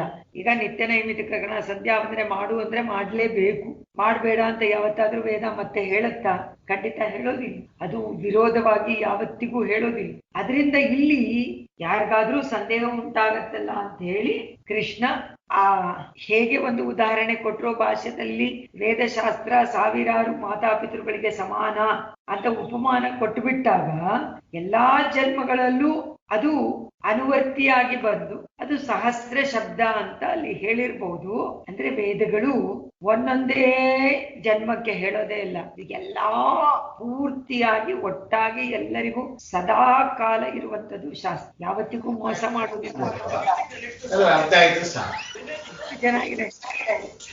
ಅದರಿಂದ ಒಪ್ಕೊಳ್ಳಿ ಅಂತಾರೆ. ನಮ್ಮ ಸುಖಕ್ಕೋಸ್ಕರವಾಗಿ ನಾವು ಕಾಮ್ಯ ಕರ್ಮಗಳನ್ನೆಲ್ಲ ನಾವು ಮಾಡಿ ಅದರಿಂದ ಬರುವಂತ ಫಲಗಳನ್ನ, ಸಾಮಾನ್ಯ ಅಲ್ಪ ಫಲಗಳನ್ನ ನಾವು ಅದನ್ನ ಅನುಭವಿಸ್ತೀವಿ ಅಂತ ಹೇಳೋದಾದ್ರೆ ಇದು ವಿಷಮಿಶ್ರವಾದಂತ ಮಧು ಭೋಜನದಂತೆ ಅಂತ ಬರುತ್ತೆ. ಮಧು ಭೋಜನ ರುಚಿಯಾದಂತಹ ಆಹಾರ, ಏನು ಬಾಯಲ್ಲಿಟ್ರೆ ಅಷ್ಟು ಆನಂದವನ್ನು ಕೊಡುವಂಥದ್ದು, ಅಷ್ಟು ರುಚಿ. ಆದ್ರೆ ಅದು ವಿಷದಿಂದ ಕೂಡಿದ್ರೆ ಏನ್ ಪ್ರಯೋಜನ? ಅದರಿಂದ ವೇದ ವಿರುದ್ಧವಾದದ್ದನ್ನ ತ್ಯಾಜ್ಯ ಅಂತ ಹೇಳ್ಬೇಕೆ ವಿನಃ ವೇದ ವಿಹಿತವಾದದ್ದನ್ನ ಯಾವತ್ತೂ ಹೇಳಕ್ಕಾಗೋದೇ ಇಲ್ಲ ಅನ್ನೋದೇ ಇದರಲ್ಲಿ ಭಾವವನ್ನ ಇಟ್ಕೊಂಡು ಕೃಷ್ಣ ಈ ಒಂದು ಶ್ಲೋಕವನ್ನ ಹೇಳ್ದ. ಪುಷ್ಪಿತಾಂಬಾಚಂ ಪ್ರವದಂತ್ಯ ವಿಪಶ್ಚಿತಃ ವೇದವಾದರತಾಃ ಅವಿಪಶ್ಚಿತಃ ಪ್ರವದಂತಿ ಅವಿಪಶ್ಚಿತಃ. ಅವಿಪಶ್ಚಿತ ಅಂದ್ರೆ ಅಲ್ಪ ಜ್ಞಾನ ಇಲ್ಲ, ಸ್ವಲ್ಪ ಜ್ಞಾನ ಇಲ್ಲ. ವೇದವಾದರತಾಗ ವೇದಗಳಲ್ಲಿ ಹೇಳಿರುವಂತ ಕಾಮ್ಯ ಕರ್ಮಗಳೆಲ್ಲ ವಾಕ್ಯ, ಅದರಲ್ಲಿ ಆಸಕ್ತಿ. ನ ಅನ್ಯತ್ ಅಸ್ತಿ ಇತಿ ವಾದಿನ, ಬೇರೆ ಯಾವುದೂ ಇಲ್ವೇ ಇಲ್ಲ ಅಂತ ಹೇಳುವಂತಹ ವಾದ ಮಾಡುವಂತಹ ಕೆಲವರು. ಕಾಮಾತ್ಮಾನ, ಕಾಮದಲ್ಲಿ ಆಸಿ ಕಾಮಗಳಲ್ಲಿ ಆಸೆ ಉಳ್ಳಂತ ಮನಸ್ಸು. ಸ್ವರ್ಗಪರ, ಸ್ವರ್ಗದಲ್ಲಿ ಆಸೆ. ಜನ್ಮಕರ್ಮ ಫಲಪ್ರದ, ಕ್ರಿಯಾ ವಿಶೇಷ ಬಹುಲ, ಭೋಗೈಶ್ವರ್ಯ ಗತಿಂ. ಇದಿಷ್ಟನ್ನ ಹೇಳಿ, ಹೇ ಪಾರ್ಥ, ಹೇ ಅರ್ಜುನ, ಇದೆಲ್ಲ ಪುಷ್ಪವನ್ನ ನೋಡಿದಾಗ ರಮಣೀಯವಾಗಿದೆ ಅಂತ ಹೇಳುವಂತೆಪ್ಪ. ಆದ್ರೆ ಆ ಮನಸ್ಸಿನಲ್ಲಿ ಯಾವತ್ತಿಗೂ ಅವರಿಗೆ ಈ ವ್ಯವಸಾತ್ಮಕ ಬುದ್ಧಿ ಉಂಟಾಗುವುದೇ ಇಲ್ಲ. ಅದರಿಂದ ಇದೆಲ್ಲ ನಿಂದನೆ ಮಾಡುವಂಥದ್ದು ಅಂತ. ಯಾಕೋ ಬರೋದೇ ಇಲ್ಲ. ನಿಂದಿಸಲ್ಪಡುವಂಥದ್ದು ಅವ್ರಿಗೆ ಯಾವತ್ತಿಗೂ ನ ವಿಧೀಯತೆ, ಅವರಿಗೆ ಉಂಟಾಗೋದೇ ಇಲ್ಲ ಮನಸ್ಸಿನಲ್ಲಿ ನಿಜವಾದ ನಿಶ್ಚಯವಾದ ಬುದ್ಧಿ, ನಿಶ್ಚಯವಾದ ಆತ್ಮಬುದ್ಧಿ ಖಂಡಿತವಾಗಿ ಉಂಟಾಗೋದಿಲ್ಲ ಅಂತ ಶ್ಲೋಕದಲ್ಲಿ ಹೇಳ್ದ. ಮುಂದಕ್ಕೆ ಅದನ್ನು ಕಂಟಿನ್ಯೂ ಮಾಡ್ಬೇಕಲ್ಲ. ಆ ಸಂದೇಹ ಉಂಟಾಯ್ತಲ್ಲ, ವೇದ ಹೇಗೆ ಬೇಡ ಅಂತ ಹೇಳಕ್ಕಾಗತ್ತೆ? ಅದಕ್ಕೆ ಉತ್ತರವಾಗಿ ಇನ್ನು 2 ಶ್ಲೋಕ 45-46. ತ್ರೈಗುಣ್ಯ ವಿಷಯ ವೇದ ನಿಸ್ತ್ರೈಗುಣ್ಯೋ ಭವಾರ್ಜುನ, ನಿರ್ದ್ವಂದ್ವೋ ನಿತ್ಯ ಸತ್ವಸ್ಥೋ ನಿರ್ಯೋಗಕ್ಷೇಮ ಆತ್ಮವಾನ್, ಯಾವಾನರ್ಥ ಉದಪಾನೆ ಸರ್ವತಃ ಸಂಪ್ಲುತೋದಕೆ, ತಾವಾನ್ ಸರ್ವೇಷು ವೇದೇಷು ಬ್ರಾಹ್ಮಣಸ್ಯ ವಿಜಾನತಃ. ತ್ರಯೋ ಗುಣಾಗ ತ್ರೈಗುಣ್ಯಂ, 3 ಗುಣ. ತ್ರೈಗುಣ್ಯ ಅಂದ್ರೆ 3 ಗುಣಗಳು, ಮುಗ್ಗುಣ, ಸತ್ವ ರಜಸ್ ತಮಸ್. ಇದು ಯಾವಾಗ್ಲೂ ಇರುವಂಥದ್ದೇ ಪ್ರಕೃತಿನೇ ಈ 3 ಗುಣಗಳಿಂದ ಮಾಡಲ್ಪಟ್ಟ. ಅದರಿಂದ ಕೃಷ್ಣ ಹೇಳ್ತಾನೆ, ಅರ್ಜುನ ಜಾಯಿಂಕಾಲ್ ವರ್ಣ ಅದು ಇದೇ ಒಂದ್ಗಳಿಲ್ಲ. ನೀವಿದ್ದೀರಮ್ಮ ಕಾಲಲ್ಲಿ, ಕೇಳಿಸ್ತಾ ಇದ್ಯಾ? ನಿಮ್ ಮಾತು ಕೇಳಿಸ್ತಾ ಇದೆ ಪ್ರೇಮ. ವೇದಾಗ ತ್ರೈಗುಣ್ಯ ವಿಷಯಾಗ ನಿಸ್ತ್ರೈಗುಣ್ಯೋ ಭವ. ನೋಡು ಅರ್ಜುನ, ಈ ವೇದಗಳೆಲ್ಲ ಈ 3 ಗುಣಗಳಿಂದ ಕೂಡಿರುವಂತವರಿಗೆ ಉಪದೇಶ. ಅದನ್ನೇ ಹೇಳೋದು ಪೂರ್ತಿ, ಇನ್ಯಾರನ್ನ ಹೇಳಕ್ಕಾಗತ್ತೆ. ಅದರಿಂದ ನೀನೇನಾಗ್ಬೇಕು? ನಿಸ್ತ್ರೈಗುಣ್ಯೋ ಭವ ಅರ್ಜುನ. ನಿಸ್ತ್ರೈಗುಣ್ಯ, ನೀನು ಈ 3 ಗುಣಗಳಿಂದ ಬೇರೆ ಆಗ್ಬೇಕು. ಅದಾಗ್ಬೇಡ. ಅದರಿಂದ ಪ್ರಚೋದನೆ ಉಂಟು ಮಾಡುವಂತದ್ದು ಆಗ್ಬೇಡ ನೀನು. ಅಂದ್ರೆ ಅರ್ಥ 3 ಗುಣವನ್ನು ಕಂಟ್ರೋಲ್ ಮಾಡುವ. ನಿರ್ದ್ವಂದ್ವಗ ನಿತ್ಯ ಸತ್ವಸ್ಥ. ಯಾವಾಗ್ಲೂ ಈ ಸಂಸಾರದಲ್ಲಿ ದ್ವಂದ್ವ ಮಾಡೋ ಬೇಡವೋ, ಬೇಕೋ ಬೇಕು, ಇದು ಸರಿನಾ ತಪ್ಪ, ಎಲ್ಲದರಲ್ಲೂ ದ್ವಂದ್ವ. ಮನಸ್ಸಂತೂ ಕೇಳಲೇಬೇಡಿ. ಒಂದ್ಸತಿ ಕೊಡು ಅನ್ನತ್ತೆ, ಅದೇನ್ ಹೇಳುತ್ತೆ ಮನಸ್ಸು? ಯಾರೋ ಕೇಳಿದ್ರು 100 ರೂಪಾಯಿ ಕೊಡು ಅನ್ನತ್ತೆ, ತಕ್ಷಣದಲ್ಲೇ ಮನಸ್ಸು ಬೇಡ. ನಿತ್ಯ ಸತ್ವ. ಆದ್ರೆ ಯಾವಾಗ್ಲೂ ಸತ್ವಗುಣದಲ್ಲಿ ನಿಂತ್ಕೊಳ್ಬೇಕು, ಅಲ್ಲೇ ನಿಂತಿರ್ಬೇಕು, ಸತ್ವಗುಣವನ್ನ ಬೆಳೆಸ್ಕೋಬೇಕು. ನಿರ್ಯೋಗ ಕ್ಷೇಮ, ಯಾವುದೋ ಅದೃಷ್ಟವಾದ ಫಲ ಬರುತ್ತೆ, ಅದನ್ನ ನಾನು ಕ್ಷೇಮದಿಂದ ಇಟ್ಕೊಳ್ಬೇಕು, ಅದನ್ನ ನೋಡ್ಕೋಬೇಕು, ಅದನ್ನ ರಕ್ಷಣೆ ಮಾಡ್ಬೇಕು ಅಂತ ದೇಹಕ್ಕೋಸ್ಕರವಾಗಿ ಮಾಡ್ದೆ. ಆತ್ಮವಾನ್, ಆತ್ಮವಾನ್ ಜೀವಾತ್ಮ ಸ್ವರೂಪವನ್ನ ತಿಳ್ಕೋಬೇಕಪ್ಪ ಅರ್ಜುನ. ಇಲ್ಲದೇ ಇದ್ರೆ ಪ್ರಯೋಜನ ಇಲ್ಲ. ಸರ್ವತಃ ಸಂಪ್ಲುತೋದಕ್ಕೆ, ಎಲ್ಲಾ ಕಡೆನಲ್ಲೂ ನೀರಿದೆ. ಉದಕ ಅಂದ್ರೆ ನೀರು.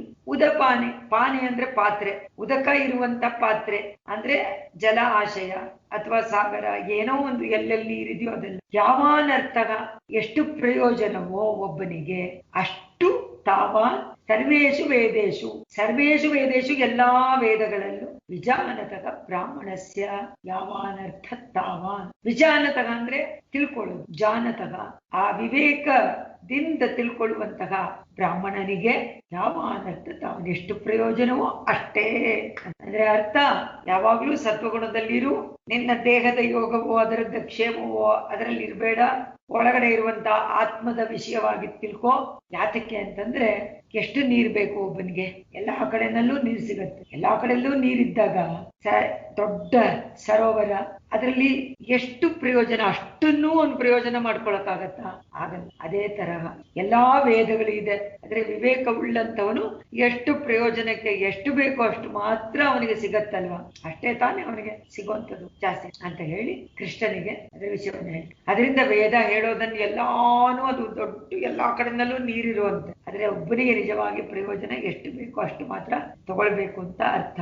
ಅದರಿಂದ ಇದರಲ್ಲಿ ವಿಷಯ ಏನು ಅಂತ ಕೇಳಿದ್ರೆ, ಇದು 3 ಗುಣ ಎಲ್ರಿಗೂ ಗೊತ್ತಿದೆ. ಪ್ರಕೃತಿ ಅದರಿಂದಲೇ ಮಾಡಲ್ಪಟ್ಟಿದೆ. ಯಾವುದು ಶುದ್ಧ ಸತ್ವಮಯವಾದದ್ದು ಈ ಪ್ರಕೃತಿಯನ್ನ ದಾಟಿದ್ರೆ ಅಪ್ರಾಕೃತವಾದದ್ದಲ್ಲಿ ಮಾತ್ರ. ಅದರಿಂದ ಸತ್ವರಜಸ್ ತಮಸ್ಸು ಈ 3 ಅಧಿಕವಾಗಿದ್ಬಿಟ್ರೆ ಏನಾಗುತ್ತೆ? 3 ಅಧಿಕವಾಗಿರಕ್ ಸಾಧ್ಯ ಇಲ್ಲ. 2 ತಳ್ಳಿ 1 ಮೇಲೆ ನಿಂತ್ಕೊಳ್ಳುತ್ತೆ. ತಾಮಸ ಇದ್ದವ್ರಿಗೆ ಇದು 2 ಕಡಿಮೆ ಇರುತ್ತೆ.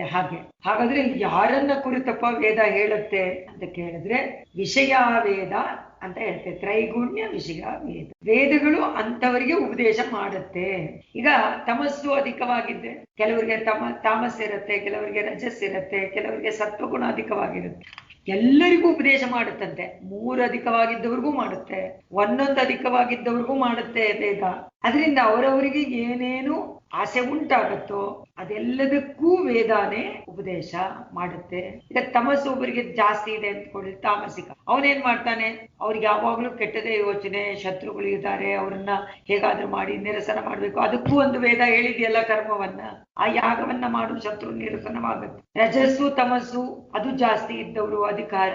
ಅದರಿಂದ ವೇದ ಅವರವರ ಗುಣಕ್ಕೆ ತಕ್ಕಂತೆ ಉಪದೇಶ ಮಾಡುತ್ತೆ ಅಂತ ಕೃಷ್ಣನಿಗೆ ಹೇಳ್ತಾನೆ. ಕೃಷ್ಣ ಅರ್ಜುನನಿಗೆ, ಆದ್ರೆ ನೀನು ನಿಸ್ತ್ರೈಗುಣ್ಯೋ ಭವ ಅರ್ಜುನ. ಈಗ ನಿನಗೆ ಸತ್ವಗುಣ ಬಂದಿದೆ ಅಂತಾನೆ ಕೃಷ್ಣ. ನಿಂಗೆ ಸತ್ವಗುಣ ಬಂದಿದೆ, ಅದರಿಂದ ನನ್ ಮುಂದೆ ಕೂತ್ಕೊಂಡು ಕೇಳ್ತಾ ಇದೀಯಾ. ಸೊ ಈ ಗುಣವನ್ನ ಜಾಸ್ತಿ ಮಾಡ್ಕೋ. ಒಂದಕ್ಕೊಂದು ಸೇರ್ಕೊಂಡಿರುವಂತಹ 3 ಗುಣಗಳು ಸೇರ್ಕೊಂಡಿರುವಂತವನ ಆಗ್ಬೇಡ ಅಂತ ಹೇಳ್ತಾ ಇದ್ದಾರೆ. ಒಂದು ಗುಣವನ್ನ ನೀನು ಜಾಸ್ತಿ ಮಾಡ್ಕೋ, ಅಧಿಕ ಮಾಡ್ಕೋ. ಆದ್ರೆ ಅದರಲ್ಲಿ ಮುಖ್ಯವಾದದ್ದು ಸಾಧುಕೆ. ಯಾಕೆಂದ್ರೆ ಇದು ಅರ್ಜುನನಿಗೆ ಮಾತ್ರ ಅಲ್ಲ, ನಮಗೆ ಹೇಳ್ತಾ ಇದ್ದಾರೆ. ನಿರ್ದ್ವಂದ್ವ, ದ್ವಂದ್ವವಾಗ್ಬೇಡ. ಈಗ ಮಾಡ್ಲೋ ಬೇಡವೋ, ನಾನು ಇವ್ರನ್ನ ಕೊಂದ್ರೆ ಏನಾಗತ್ತೆ, ಅವ್ರು ನನ್ ಕೊಂದ್ರೆ ಏನಾಗತ್ತೆ, ಇದು ಮಾಡ್ಲಾ ಅದು ಮಾಡ್ಲಾ, ಇದು ಮಾಡಲ್ಲ ನಾನು, ಇದೆಲ್ಲ ದ್ವಂದ್ವ. ಅಯ್ಯೋ ನಾನು ಪಾಪ ಮಾಡ್ತೀನಲ್ಲ, ನನ್ಗೇನೇನ್ ಬರುತ್ತೋ ಅಂತ ಯೋಚನೆ ಮಾಡೋದು. ಇನ್ನೊಂದ್ಸತಿ ಯುದ್ಧ ಮಾಡಿದ್ರೆ ರಾಜ್ಯ ಸಿಗತ್ತಲ್ಲ ಅಂತ ಇನ್ನೊಂದು ಯೋಚನೆ ಬರುತ್ತೆ, ದ್ವಂದ್ವ. ಅದು ಬೇಡ ಅಂತಾರೆ. ಅದರಿಂದ ನಿವೃತ್ತಿ ಒಂದನ್ನ ಗಟ್ಟಿಯಾಗಿ ನಮ್ಮ ನಿತ್ಯ ಸತ್ವಸ್ಥ, ಯಾವಾಗಲೂ ಸತ್ವ ಗುಣದಲ್ಲಿ ಇರುವಂತವನಾಗು, ನಿಂತ್ಕೊಂಡ್ಬಿಡು ಅಂತಾನೆ ಕೃಷ್ಣ. ನಿತ್ಯ ಸತ್ವಸ್ಥಃ ಅಂದ್ರೆ ನಿಂತ್ಕೊಳ್ಳೋದು, ದೃಢವಾಗಿ ನಿಂತ್ಕೊಳ್ಬೇಕು ಅಂತಾನೆ, ನಿತ್ಯವಾಗಿ. ರಜಸ್ಸು ತಮಸ್ಸು ಇದೆರಡನ್ನ ಬಿಟ್ಟು ಸಾತ್ವಿಕವಾದ ಗುಣವನ್ನ ಪಡ್ಕೊಂಡು ಅದರಲ್ಲಿ ನಿಂತು, ಅದಕ್ಕೆ ಅರ್ಥ ಸತ್ವಗುಣ ಇದ್ರೆ ಮಾತ್ರ ಆತ್ಮ ವಿಷಯವಾಗಿ ಯೋಚನೆ ಮಾಡೋದಕ್ಕೆ ಮನಸ್ಸು ಉಂಟಾಗತ್ತೆ ಅಂತ ಅರ್ಥ. ಇದು ಆತ್ಮ ಸ್ವರೂಪವನ್ನ ತಿಳ್ಕೊಳ್ಳಕ್ಕೆ ಸತ್ವಗುಣ ಸಹಾಯ. ತಾಮಸವಾಗಿದ್ರೆ ಆತ್ಮಗುಣ ಅಂದ್ರೆ ಅಂದ್ರೆ ಅರ್ಥ ಈಗ ಹೇಳ್ತಾ ಇದ್ದಾರೆ ಅಂತ ಇಟ್ಕೊಳ್ಳಿ, ಆತ್ಮದ ವಿಷಯವಾಗಿ ಏನೋ ವೇದ ಅಂತ ಇದೆ, ಭಗವದ್ಗೀತೆನೆ ಅಂತ ಇಟ್ಕೊಳ್ಳಿ.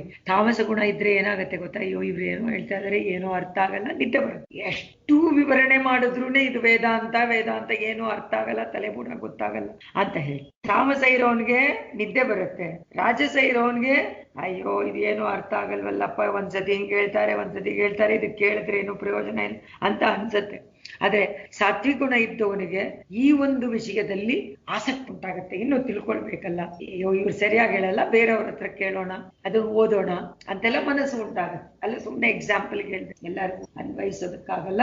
ಅಂದ್ರೆ ಅದನ್ನ ಬಿಟ್ಬಿಡಿ ಅಂತಾರೆ. ರಜಸ್ ತಮಸ್ಸನ್ನ ಬಿಡ್ಬೇಕು ಅಂತ, ಅದು ಬಿಡೋಕ್ಕಾಗತ್ತ? ಯಾವಾಗ ಸಾತ್ವಿಕವಾದ ಮನಸ್ಸು ಉಂಟಾಗತ್ತೋ ಆಗ ತಾನಾಗಿ ಅದು ಎರಡು ಹೋಗತ್ತೆ ಅಂತ. ಇದೆಲ್ಲ ಉಪಾಯ, ಆತ್ಮಸ್ವರೂಪವನ್ನ ತಿಳ್ಕೊಳ್ಳಕ್ಕೆ ಉಪಾಯ. ಅದರಿಂದ ಏನ್ ಮಾಡ್ಬೇಕು ಅಂತ, ಆತ್ಮಸ್ವರೂಪ ತಿಳ್ಕೊಳ್ಳಕ್ಕೆ ನೀನು ಅದು ತುಂಬಾ ಪ್ರಯೋಜನವಾದದ್ದು ತಿಳ್ಕೊಬೇಕು. ಆದ್ರೆ ಅದಕ್ಕೆ ಹೊರಗಡೆ ಇರುವಂತ ದೇಹದ ವಿಷಯವಾಗಿ ಅದಕ್ಕೆ ಪ್ರಾಪ್ತಿ ಏನಾಗತ್ತೆ, ಅದಕ್ಕೇನೇನು ಫಲಗಳು ಸಿಗತ್ತೆ, ಅದಕ್ಕೆ ಯಾವಾಗ್ಲೂ ಹೇಗ್ ಚೆನ್ನಾಗಿರತ್ತೆ, ಅದಕ್ಕೆ ಏನೇನ್ ಮಾಡ್ಕೊಳ್ಳಿ, ಅದರ ಕ್ಷೇಮವನ್ನ ಹೇಗ್ ಮಾಡ್ಲಿ, ಅದನ್ನ ಇಟ್ಕೊಳ್ಳಿ ಅಂತದನ್ನೆಲ್ಲ ಬಿಡು ಅಂತಾನೆ. ಅದು ಬಿಟ್ಟು ಅದನ್ನ ಪರಿತ್ಯಾಗ ಮಾಡಿ ಆತ್ಮವಾನ್ ಭವ, ಆತ್ಮವಂತನಾಗು, ಆತ್ಮದ ವಿಷಯವನ್ನ ತಿಳ್ಕೊ, ಅದರಲ್ಲಿ ಸ್ವಲ್ಪ ರಿಸರ್ಚ್ ಮಾಡು, ಅದರಲ್ಲಿ ಆಸಕ್ತಿಯಿಂದ ಇದನ್ನು ಓದಲ್ಲ ಅದನ್ನು ಓದಲ್ಲ ಇದನ್ನು ಕೇಳಲ್ಲ ಅಂತ ಇರು. ಯಾವುದೂ ನಮಗೆ ಅದೃಷ್ಟವೋ ನಮ್ಮ ಹತ್ರ ಇಲ್ವೋ ಅದು ಸಿಕ್ಕಿದ್ರೆ ಯೋಗ, ಅದನ್ನ ಚೆನ್ನಾಗಿ ರಕ್ಷಣೆ ಮಾಡ್ಕೊಳ್ಳೋದು ಕ್ಷೇಮ. ಈಗ ನಮ್ಗೆ ಎಲ್ಲವೂ ಶರೀರಕ್ಕೆ ಬೇಕಾದ್ದೆ, ನಾವು ಕೇಳೋದೆಲ್ಲ ಏನೇನು ನಾವಿವಾಗ ಕೆಲಸ ಮಾಡಿ ಸಂಪಾದನೆ ಮಾಡಿ ನಾವ್ ಏನೇನ್ ಪಡ್ಕೊಳ್ಬೇಕು, ಈಗ ಕಾರ್ ಬೇಕು, ಸ್ಕೂಟರ್ ಬೇಕು, ಮನೆ ಬೇಕು, ಲಕ್ಸುರಿ ಥಿಂಗ್ಸ್ ಬೇಕು, ಎಲ್ಲ ಏನಕ್ಕೆ? ಅದರಿಂದ ಆತ್ಮಕ್ಕೇನು ಪ್ರಯೋಜನ ಇಲ್ಲ, ಎಲ್ಲವೂ ಶರೀರ, ಅದರ ಸುಖ. ನಾವು ಅದರನ್ನೇ ರಕ್ಷಣೆ ಮಾಡೋದ್ರಲ್ಲೇ ನಮ್ಮ ಎಲ್ಲ ಕಾಲವನ್ನ ಕಳೀತೀವಲ್ಲ. ಅದಕ್ಕೆ ಅವನು ಹೇಳ್ತಾನೆ, ನೋಡು ಅದನ್ನೆಲ್ಲ ಬಿಟ್ಬಿಡು, ಅದು ರಜಸ್ಸು ತಮಸ್ಸನ್ನ ಜಾಸ್ತಿ ಉಂಟು ಮಾಡುವಂಥದ್ದು. ಅದರಿಂದ ಅದು ನಾಶವಾಗ್ಬೇಕಾದ್ರೆ ನೀನು ಅದನ್ನ ಬಿಡ್ಬೇಕು, ಅದರ ಯೋಚನೆ ಬಿಡ್ಬೇಕು, ಆತ್ಮಚಿಂತನೆ ಮಾಡ್ಬೇಕು. ಆಗ ಸತ್ವಗುಣ ಜಾಸ್ತಿ ಆಗತ್ತೆ, ಅಧಿಕವಾಗತ್ತೆ. ಅದರಿಂದ ವೇದದಲ್ಲಿ ಹೇಳಿರುವುದೆಲ್ಲ ಎಲ್ಲರಿಗೂ ಅದು ಉಪಾದೇಯವಾಗುವುದಿಲ್ಲ, ಕೆಲವರಿಗೆ ಮಾತ್ರ ಅದು ಅನ್ವಯಿಸುತ್ತೆ.